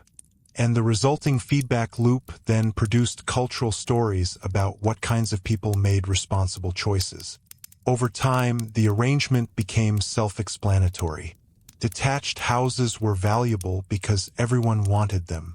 Everyone wanted them because they were valuable. Good communities excluded certain uses because that preserved stability. Stability proved the wisdom of exclusion. The circle closed so tightly that alternatives began to seem unrealistic or even threatening. Yet alternatives had always existed, and in many places they still do. Older American neighborhoods built before the full triumph of post-war suburbia often contain forms later treated as unusual. Corner stores, duplexes, small apartment buildings, mixed-use main streets, narrower lots, transit access, walkable blocks, a wider range of housing costs within the same district. Many of these places were not utopias. Some suffered disinvestment, segregation, or poor services. But they remind us that the suburban formula was only one possible answer to modern growth, not the inevitable one. It became dominant because institutions selected it repeatedly. That point becomes easier to grasp when one notices how much effort it took to suppress competing arrangements. Transit systems were neglected or dismantled in many regions. Apartment construction was fenced into narrower zones. Municipal boundaries hardened. Commercial and residential uses were rigidly separated. Parking requirements multiplied. Lending favored certain forms of development over others. Tax structures rewarded expansion at the edge. None of this was accidental drift. It was policy, though policy so thoroughly naturalized that later generations inherited its outcomes as simple reality. And memory, once again, softened the edges. The post-war decades are still often recalled as a golden age of shared prosperity, and in some respects they were. But shared is doing a great deal of work in that sentence. Prosperity was distributed through systems that advantaged some households and regions while excluding others. The suburban home became the most visible trophy of that distribution, which is why it also became the stage on which national innocence could be performed. To remember the suburb fondly was to remember America as orderly, rising, competent, and domestic. It was a way of narrating national virtue through family space. This is also why critiques of suburbia can provoke such emotional defensiveness from people who do not think of themselves as political at all. They are not only hearing an argument about roads or zoning, they are hearing that a landscape filled with birthdays, school mornings, backyard barbecues, careful mortgage payments, and family photographs was tied to exclusion, subsidy, and system design. That is a difficult thing to absorb, especially because the emotional truth of those memories does not disappear when the structural truth is added. The family picnic was still real. The injustice was real too. History often asks us to hold both at once, and many people resist because holding both is uncomfortable. The discomfort deepens when we move from memory into inheritance. One generation's suburban advantage often becomes the next generation's starting point. Children raised in high-value districts inherit better schools, safer networks, stronger social expectations, and often direct financial help with college or housing. Children excluded from those districts inherit the opposite conditions, or at least more difficult ones. This is how the landscape becomes generational. It is not simply that one family bought a nice house. It is that the house became a vessel for transmitting accumulated advantage across time. And once advantage becomes hereditary, the moral story of suburbia changes again. It is no longer only about reward for effort. It is about preserving inherited position. That is one reason local politics around housing can become so intense even in places whose residents see themselves as tolerant, educated, and civic-minded. They may sincerely support fairness in the abstract while fiercely defending school boundaries, land use rules, and property arrangements that reproduce hierarchy in practice. The contradiction is not always conscious. In many cases, it is protected by the same warm language of neighborhood care that has accompanied suburbia for decades. There is a quiet historical elegance in the way this system converts private attachment into political discipline. People protect what they love. If they love their street, their school, their backyard trees, their sense of safety, they will mobilize to defend them. That impulse is human and understandable. But when institutions have arranged love around scarcity, exclusion can begin to masquerade as devotion. This is why suburban politics often feels morally self-assured even when the outcomes are unequal. Residents are not merely defending property. They are defending a story about home. The story, however, is beginning to fray in new ways. Younger adults raised inside the suburban ideal often find themselves unable to reproduce it on the same terms. The detached house in a high-opportunity district may now cost several times what an earlier generation paid relative to income. Even people who want the old model cannot always enter it. And when entry narrows, nostalgia starts to change character. It becomes less a memory of common attainment and more a memory of a gate that has partially closed. What earlier generations treated as normal life begins to look, to their children, like a subsidized privilege available only under conditions that no longer exist. This shift matters because it alters the political meaning of the suburbs themselves. A landscape once sold as broad middle-class aspiration risks becoming, in some regions, a fortified asset class. That does not mean all suburbs are rich or exclusive in the same way. Far from it. Many are diverse, aging, fiscally strained, or internally unequal.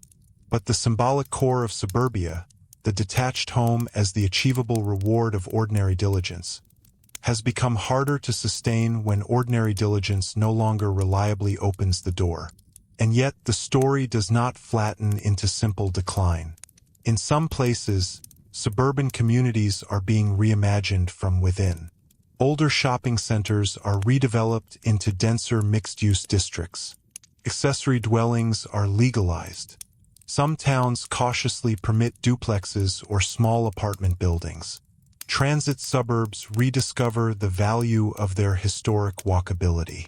Families seek not just square footage but shorter commutes, more flexible housing, and places where aging parents or grown children might remain nearby. These shifts are often incremental, fragile, and politically contested, but they reveal something important. Even the suburban landscape is less fixed than its mythology suggests. What persists, however, is the deeper inheritance of the original system. The idea that housing is the central instrument through which Americans must secure education, safety, wealth, and belonging. That idea continues to press enormous weight onto land use decisions, school maps, transportation choices, and family strategy. It is one of the reasons the suburban question never stays merely suburban. It spills into every major debate about inequality, climate, aging, work, and mobility. Because once a country decides that so many essential goods will be sorted through where one can afford to live, the making of neighborhoods becomes inseparable from the making of citizens. And that is where the history begins to tighten even further, because the suburb was never just an answer to the city. It became a way of deciding who the American future was built for, who would finance it, who would inherit it, and who would be asked to wait outside its carefully maintained edges. Those carefully maintained edges are perhaps the clearest place to see that suburban history was never only about comfort. It was also about boundaries, and boundaries are among the most revealing artifacts a society leaves behind. They tell us what was valued, what was feared, and what kind of order people were willing to build into the landscape itself. Sometimes the boundary was visible, a highway, a municipal line, a subdivision entrance, a school catchment map.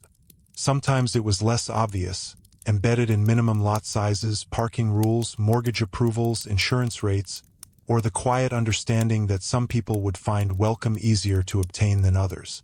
But the edge was always doing work. That work was material, but it was also psychological. The suburb offered many families a feeling not just of ownership, but of legibility. Streets were calmer.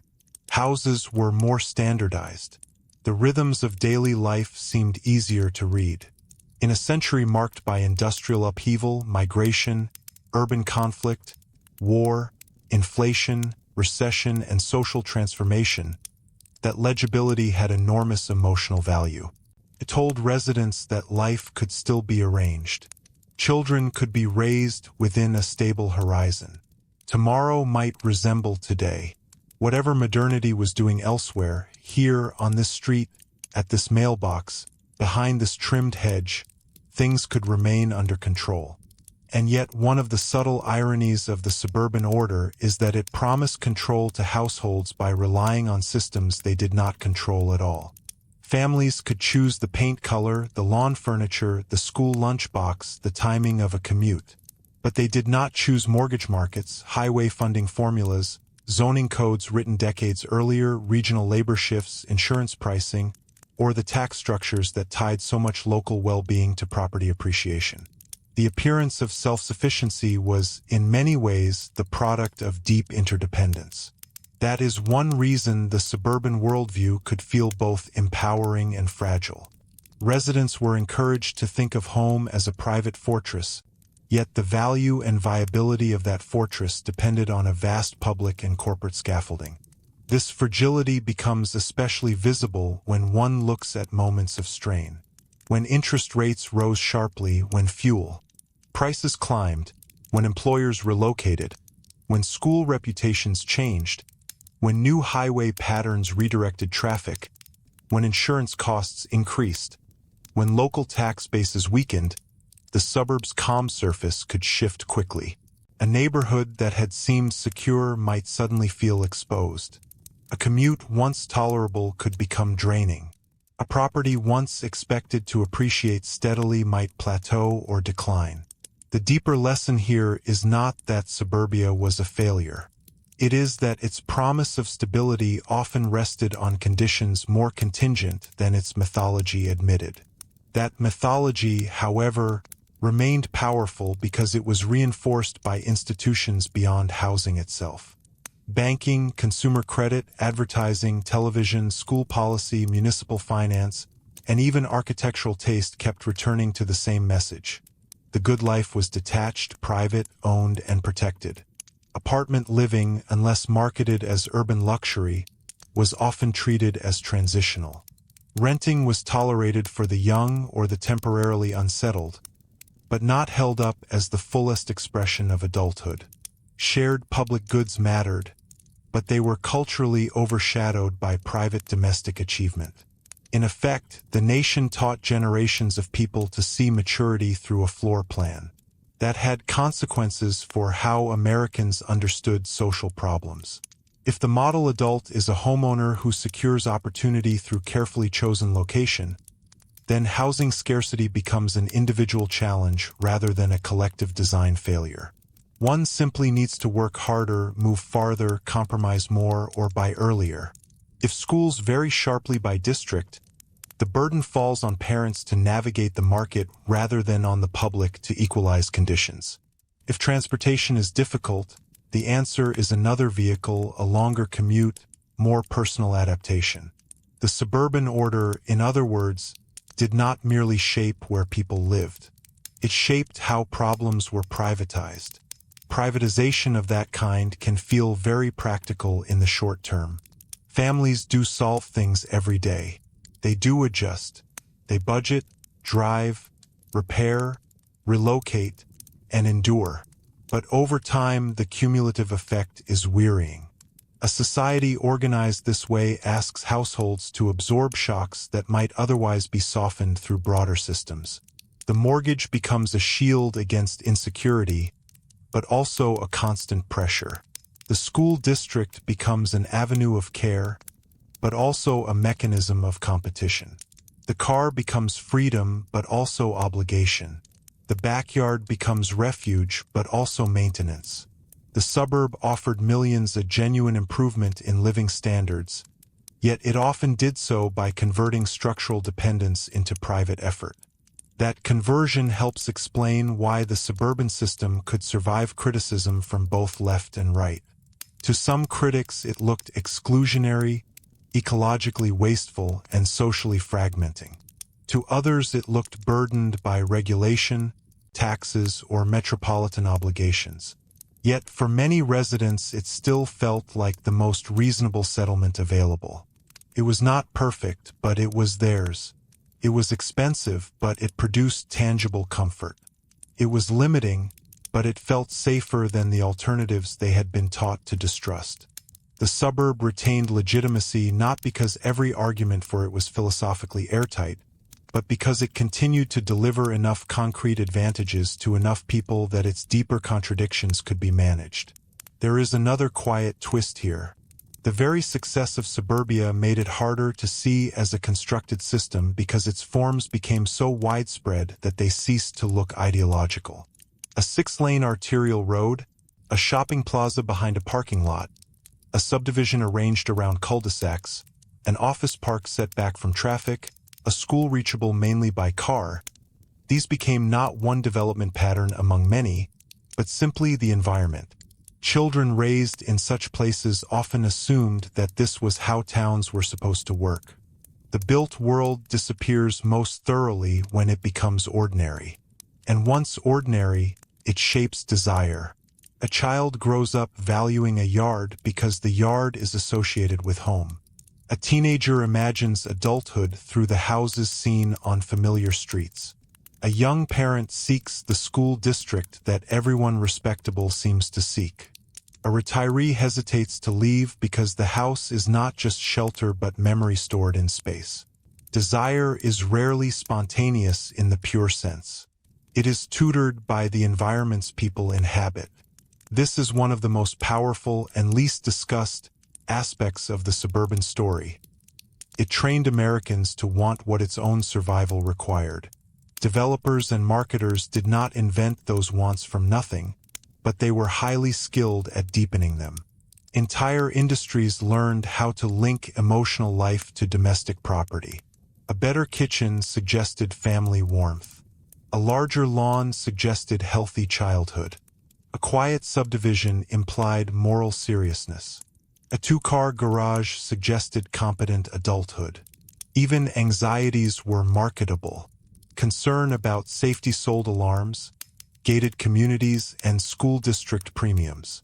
Concern about status sold renovations, landscaping, and endless home improvement. Concern about the future sold larger homes in more carefully filtered municipalities. The suburban home was not simply lived in. It was continuously interpreted back to its residents as proof of who they were. This interpretive loop became especially important as suburban America diversified. Over time, more black families, immigrant families, and households from a wider range of backgrounds entered suburban spaces, though never on fully equal terms and not in the same suburbs. This complicates any simple picture of suburbia as permanently uniform. In many regions, suburbs became central sites of demographic change, ambition, entrepreneurship, and cultural transformation. Strip malls filled with immigrant-owned businesses. Religious institutions multiplied. School populations diversified. Older binary oppositions between city diversity and suburban sameness became less accurate. But diversity did not automatically dissolve the original structure. Often it unfolded within a landscape still shaped by unequal municipal resources, unequal school reputations, varying tax bases, and layered histories of access. Some suburbs welcomed change more gracefully than others. Some reacted with anxiety and retrenchment. Some absorbed newcomers while preserving large gaps in wealth and political voice. In this sense, the suburb was capable of change without surrendering the logic that had made it powerful. The sorting of opportunity through geography. Sorting is, in fact, one of the core threads running through the entire story. The suburb sorted by race, though not always openly. It sorted by class through price and zoning. It sorted by age, favoring families with children over those without. It sorted by ability, often making independent movement harder for those who could not drive. It sorted by labor, separating the places of consumption and prestige from the places where many service workers could afford to live. It even sorted time itself, separating the quiet residential hours of certain districts from the round-the-clock commercial labor that supported them elsewhere. What appeared as peaceful order was often the successful distribution of inconvenience away from those with more power. That distribution can be seen in the geography of who maintains suburban life. Landscapers, home health aides, teachers, retail workers, restaurant staff, childcare providers, cleaners, delivery drivers, and municipal workers often traveled long distances into communities they could not easily join on equal terms. The suburb was presented as self-contained, yet its daily comfort depended on labor drawn from a wider and often less protected region. This is another of the story's understated contradictions. The ideal of private domestic self-sufficiency rested on dense networks of invisible interdependence. As those interdependencies became more visible, one might expect the suburban worldview to weaken. Sometimes it did. Yet it also evolved. New versions of suburban aspiration emerged, some emphasizing walkable town centers, lifestyle amenities, managed green space, and curated mixed-use districts. In effect, the market began selling edited corrections to earlier suburban excesses without fully abandoning the development logic beneath them. A new master-planned community might promise charm, community, and even a touch of urbanity, but often still within a controlled environment governed by the same underlying priorities: property value protection, selective access, and consumption-led belonging. This capacity for reinvention is part of what has made the suburban model so durable. It can absorb criticism, adopt new language, and offer revised forms without surrendering its central function. When sprawl becomes unpopular, it markets new urbanist design cues. When commuters tire of monotony, it offers lifestyle centers with benches, trees, and decorative main streets. When environmental concern rises, it promotes greener materials while preserving car dependency. When households shrink, it offers smaller detached homes or age-restricted communities rather than questioning the larger framework through which life is sorted by property. The surface changes. The distributional logic often remains. And yet, beneath the adaptability, pressure keeps building. Housing costs continue to force harder questions about whether large portions of metropolitan land can remain reserved for low-density housing only. Climate and infrastructure costs challenge the assumption that endless outward growth is fiscally or ecologically sustainable. Aging populations complicate landscapes designed around youthful driving families. Younger generations, burdened by debt and unstable housing access, are often less sentimental about the old bargain because they have not received its benefits in the same way. Even some homeowners, once secure in the familiar script, now find themselves confronting maintenance burdens, insurance increases, and tax pressures that make the dream feel more brittle. What matters historically is not that suburbia is suddenly vanishing. It is that the old veil of innocence has thinned. More people can see the scaffolding. They can see that choices about land use are choices about exclusion or inclusion. That transportation policy is social policy. That school geography is wealth geography. That the detached house was never just a private dream but part of a larger national arrangement. Once seen, these things are hard to unsee, even if changing them is slow and politically painful. And that is why the corporate dimension of the story still matters. Not because the past can be reduced to villains in boardrooms, but because corporate incentives helped normalize a world in which private consumption substituted for public provision, in which growth at the edge generated profit while costs were socialized across time, and in which the American promise was increasingly routed through purchasable location. The suburb was profitable not only because people liked space, but because an entire economy could be organized around selling, financing, servicing, and defending that preference. The deeper consequence of all this is that debates about suburbs are never only about aesthetics. They are about whose comfort counts, whose mobility counts, whose children count, whose labor is hidden, and whose future is treated as protectable. A cul-de-sac can look serene, and often it is. But it also sits inside a history of decisions about roads, debt, zoning, schools, race, and value. The serenity is real. So is the structure that made it available. By this point in the story, it becomes easier to see why the American suburb has been so hard to talk about honestly. It contains too much at once. Genuine aspiration, real comfort, strategic exclusion, public subsidy, family memory, corporate profit, political identity, ecological cost, and intergenerational advantage. To reduce it to a villain is lazy. To reduce it to a dream is dishonest. Its true power lies in the way it fused tenderness with system, making a landscape of ordinary affection serve an architecture of inequality. And once you understand that fusion, the next question becomes unavoidable. If suburbia has shaped not only where Americans live, but how they imagine fairness, success, and home itself, what happens when the material conditions that sustain that imagination continue to erode, while the emotional attachment remains as strong as ever? That tension between a fading guarantee and a durable belief is where the story now moves next.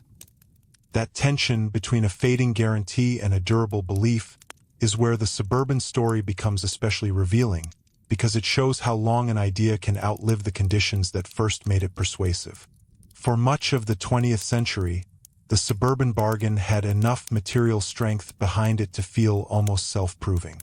Wages for many households, especially white male breadwinners in the post-war decades, could support homeownership more readily than in later periods. Land at the edge was comparatively cheap. Credit systems were arranged to favor certain buyers. Highway expansion kept widening the map of reasonable commuting. Consumer goods became more affordable. Schools in selected districts reinforced the sense that buying into the right place really did secure a better future. Under those conditions, belief in suburbia was not simply propaganda. It was experience. The difficulty came later, when the promise remained emotionally intact but the system beneath it grew less generous, more expensive, and more unequal. That is one reason suburban politics can feel so charged in the present. Many residents are defending not only what they have, but what they were told it means. The detached house is still imagined as the setting where prudence is rewarded, where children are protected, where decent people build stable lives through effort.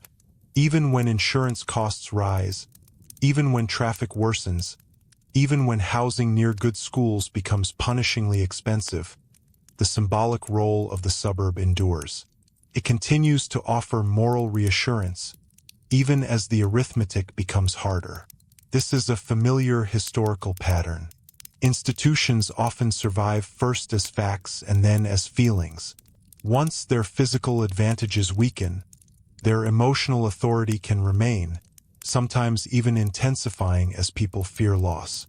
In the suburban case, that means a homeowner facing higher taxes, rising repair bills, or a punishing commute may still cling tightly to the ideal of low-density private homeownership, because abandoning the ideal would mean admitting that the structure around which so many sacrifices were organized no longer performs as promised.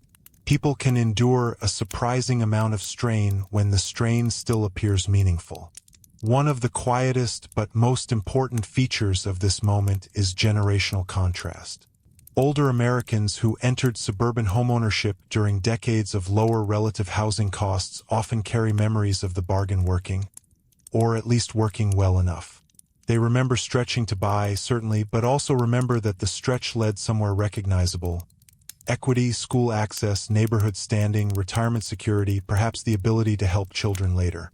Younger adults often confront the same ideal under far less favorable conditions.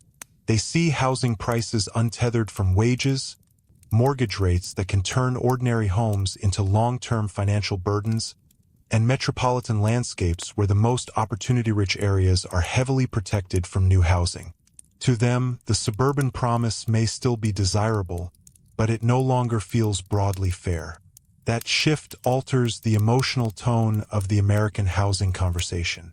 What earlier generations could describe as upward mobility now appears, to many younger households, as inheritance plus exclusion plus timing. The same house that once symbolized attainable middle-class life may now look like a fortress of accumulated advantage. A neighborhood that older residents remember as the product of sacrifice may appear to younger observers as a carefully defended scarcity machine. Neither perspective is wholly false. That is what makes the conflict so persistent. It is a struggle not just over policy, but over the meaning of the same physical landscape across time. There is another irony here. The suburb was originally sold, in large part, as a way to democratize comfort. Not for everyone, certainly, and not on equal terms, but at least for large segments of the post-war middle class. Standardized houses, mass financing, and metropolitan expansion made a version of privacy and domestic space available at scale. Yet over time, as values rose and land use protections tightened, many of the most desirable suburban districts became less democratic and more exclusive. Success narrowed access. The model that had been celebrated as broad prosperity became, in some places, a mechanism for preserving advantages that newcomers could not easily buy into. In that sense, the suburb was a victim of its own triumph. The more it worked as an asset, the less it could function as a common pathway. This helps explain why housing reform debates so often run into a wall of respectable fear. It is not only that homeowners oppose change because they are selfish, though self-interest is surely present. It is that many have organized their lives around the assumption that stability depends on limits. Limits on density, limits on multifamily housing, limits on traffic, limits on unfamiliar land uses, limits on social unpredictability. Those limits feel like care. They feel like vigilance. They feel like what responsible people do after decades of careful payment and maintenance. To ask such residents to permit more housing, more mixed use, or more permeability is, in their minds, not merely to ask for generosity. It is to ask them to take on risk at the precise point where the system told them risk should be controlled. And yet the risk is already there, merely in a different form. A region that blocks housing near jobs and transit pushes growth farther outward, increasing traffic, infrastructure strain, and ecological cost. A town that preserves school quality by excluding cheaper housing contributes to wider educational inequality. A metropolitan area that treats home values as sacred may make ordinary family formation more difficult for the next generation. In this sense, the suburban order does not eliminate risk. It redistributes it, often downward and outward, toward those with less political power, less wealth, and fewer locational choices. Redistribution of that kind has always been one of Suburbia's least visible arts. The street remains calm, because heavy traffic is pushed to wider roads elsewhere. The municipal budget remains manageable because difficult regional burdens are concentrated beyond the local tax base. The schools remain strong because access is filtered through housing prices. The landscape remains green because other people drive farther from cheaper housing markets or because maintenance labor travels in from lower-cost areas. The appearance of effortless order is achieved through the movement of disorder, inconvenience, or cost somewhere less visible. That pattern does not make suburban life fake. It makes it regional, and the regional frame matters enormously because one of the longest-running suburban illusions is that communities thrive or fail mainly through local virtues. In practice, no suburb exists alone. It sits inside labor markets, transportation networks, tax regimes, credit systems, and histories of public investment that transcend its boundaries. A school district that looks self-made may depend on metropolitan sorting. A retail corridor that feels local may rely on state-funded road access and regional consumer flows. A stable neighborhood may owe part of its stability to having been protected from certain uses or populations earlier in its history. To describe suburban comfort without this wider frame is to describe only the surface of a much larger machine. That machine continues to adapt, which is why suburban history never quite sits still. Consider the changing role of work. The classic image of the suburbs centered on a commuter leaving the house each morning for a downtown office or factory. But as work patterns have diversified, especially with the rise of hybrid and remote employment for some occupations, the suburb has been reinterpreted once again. Extra bedrooms become offices. Finished basements become workspaces. Kitchens become sites of both family life and video calls. In one sense, this seems to vindicate the old suburban emphasis on space. In another, it quietly reveals how much of the suburban home has always been expected to absorb functions that once sat elsewhere in society. Shelter becomes office, classroom, gym, elder care site, child care center, and emotional buffer all at once. That multifunctional pressure can be comfortable for households with resources, can also be exhausting. The more life is centered in the private home, the more the home bears the burden of everything else that public systems do not reliably provide. This is another way corporate and governmental choices echo through ordinary domestic life. When transit is weak, the house must compensate with parking and cars. When public gathering space is thin, the house must host more leisure. When care infrastructure is costly or fragmented, the house becomes the fallback site of care. Suburbia often flatters the household by making it central. But centrality can also mean overloading it. We can see the same dynamic in the growing interest in family-friendly suburbs that promise good schools, low crime, and larger houses while quietly assuming enormous household managerial capacity. Someone must coordinate the soccer practices, school pickups, grocery runs, medical visits, birthday parties, tutoring, and elder care obligations across a dispersed geography. Someone must maintain the home itself. Someone must manage the financial risk of carrying a large mortgage in a volatile economy.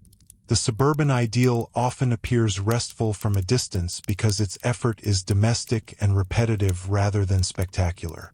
But once noticed, it becomes hard to ignore how much of modern American exhaustion is built into the geography of supposedly comfortable life. This fatigue is not evenly distributed, and that is another reason the story resists easy moralizing. Wealthier suburban households can buy time. They can pay for landscaping, childcare, cleaning, prepared food, home repairs, and sometimes even private schools if district access becomes unsatisfactory. Poorer or lower middle-income households in suburban settings often shoulder the same spatial demands with far fewer cushions.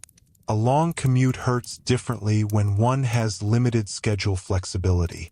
Car trouble means something different when there is no savings buffer. A home repair can destabilize an entire year. The suburban map may look similar across income levels, but the lived experience inside it can be radically unequal. This unequal experience became more visible as suburban poverty increased in many metropolitan regions. Public assumptions, however, were slower to adjust. Services for low-income families, public transit planning, social support systems, and charitable networks had often been organized around the idea that hardship belonged mainly to central cities. But as needs spread outward, many suburban jurisdictions found themselves poorly prepared. Sidewalks might be incomplete, bus routes sparse, affordable housing scarce, social service offices distant. The suburb that had been designed around private solvency was often awkward at responding to visible need. In some places it adapted. In others it denied the scale of the change as long as possible. Denial, in fact, is part of the broader suburban method.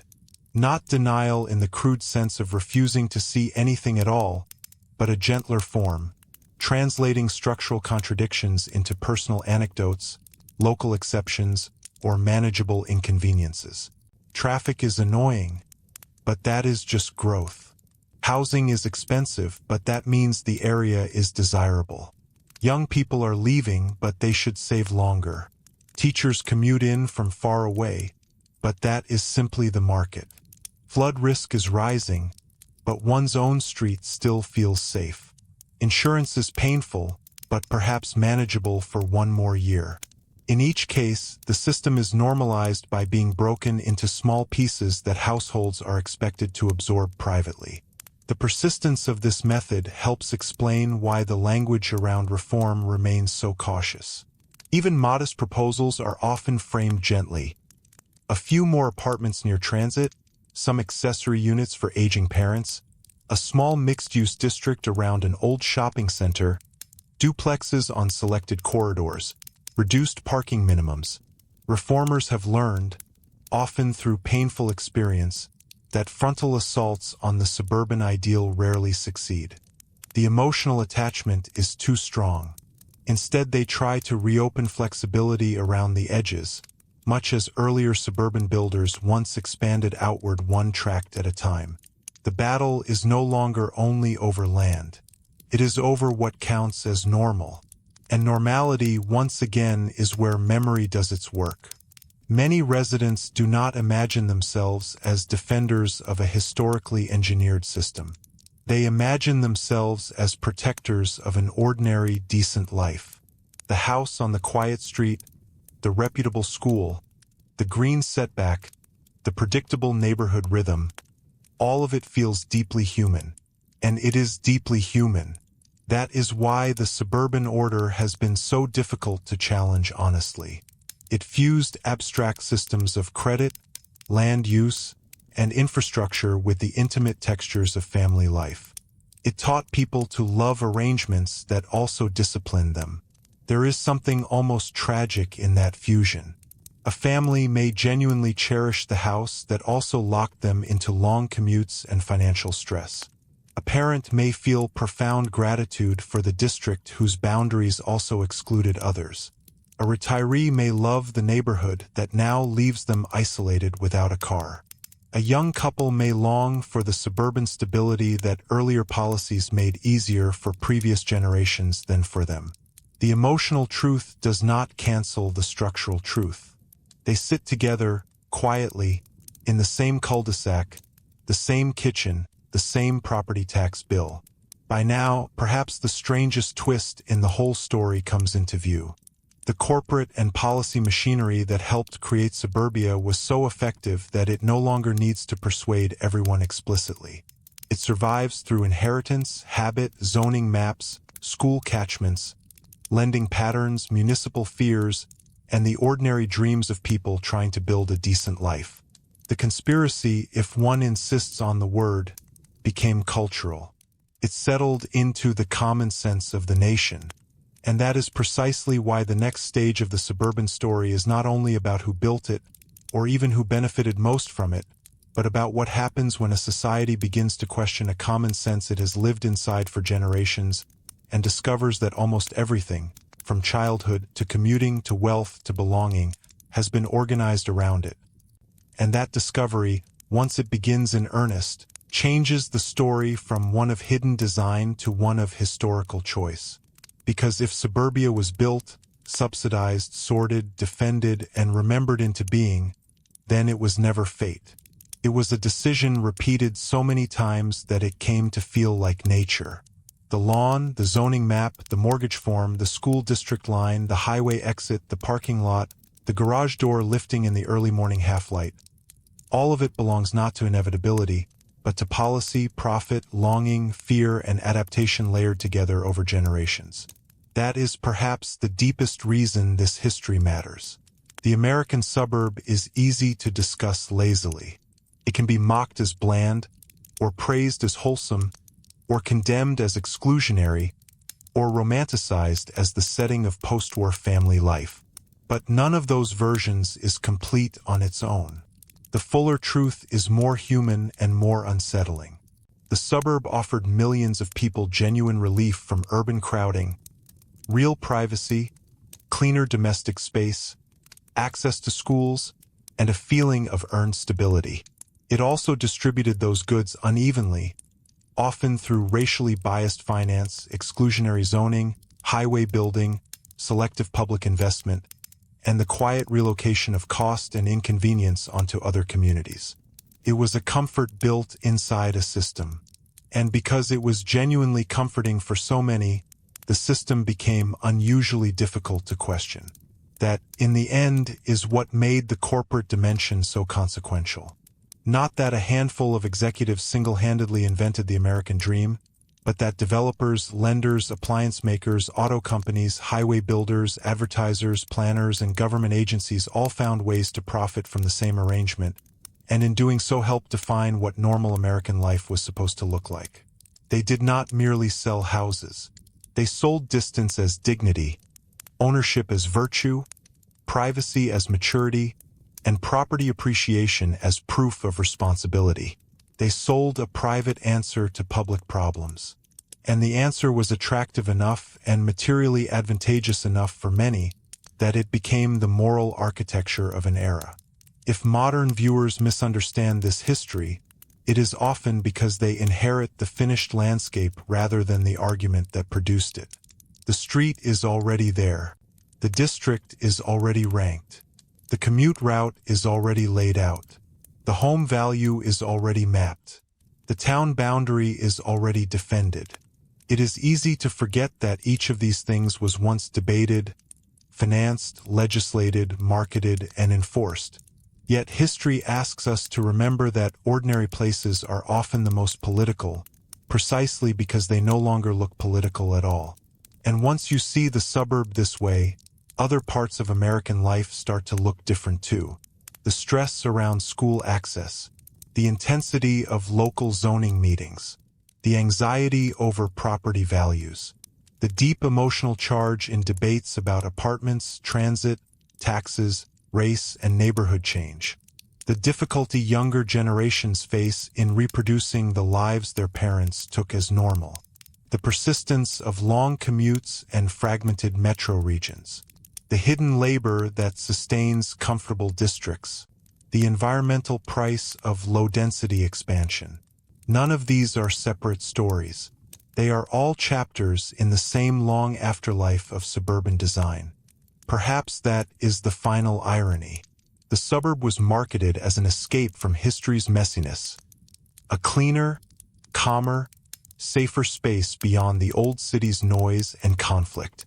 But in truth, it concentrated history rather than escaping it. It concentrated class aspiration, racial sorting, state power, private profit, family tenderness, domestic labor, ecological cost, and generational inheritance into one of the most influential landscapes modern America ever produced.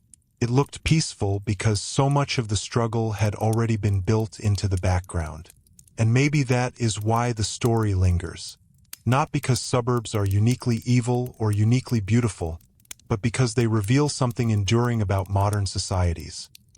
People will defend the places that hold their memories, even when those places were shaped by unequal systems. And institutions, if they are skillful enough, can turn infrastructure into emotion, policy into habit, and exclusion into common sense. So when we think of the American suburb now, it is worth looking twice. First at the visible scene, the porch light, the mailbox, the broad road, the school drop-off line, the quiet row of homes at evening. And then at the invisible one beneath it, the mortgages, maps, covenants, planning boards, tax decisions, federal guarantees, corporate incentives, and careful acts of selection that made such a scene available in the first place. Between those two views, the tender and the structural, lies the real history. And if there is a lingering question after all of this, it may simply be this: what part of the world we call ordinary today will, in another 50 years, reveal itself to have been designed just as deliberately as this one? If this part of the story surprised you, I'd be genuinely interested to know which details stayed with you most, or what you think people still misunderstand about the making of suburban America.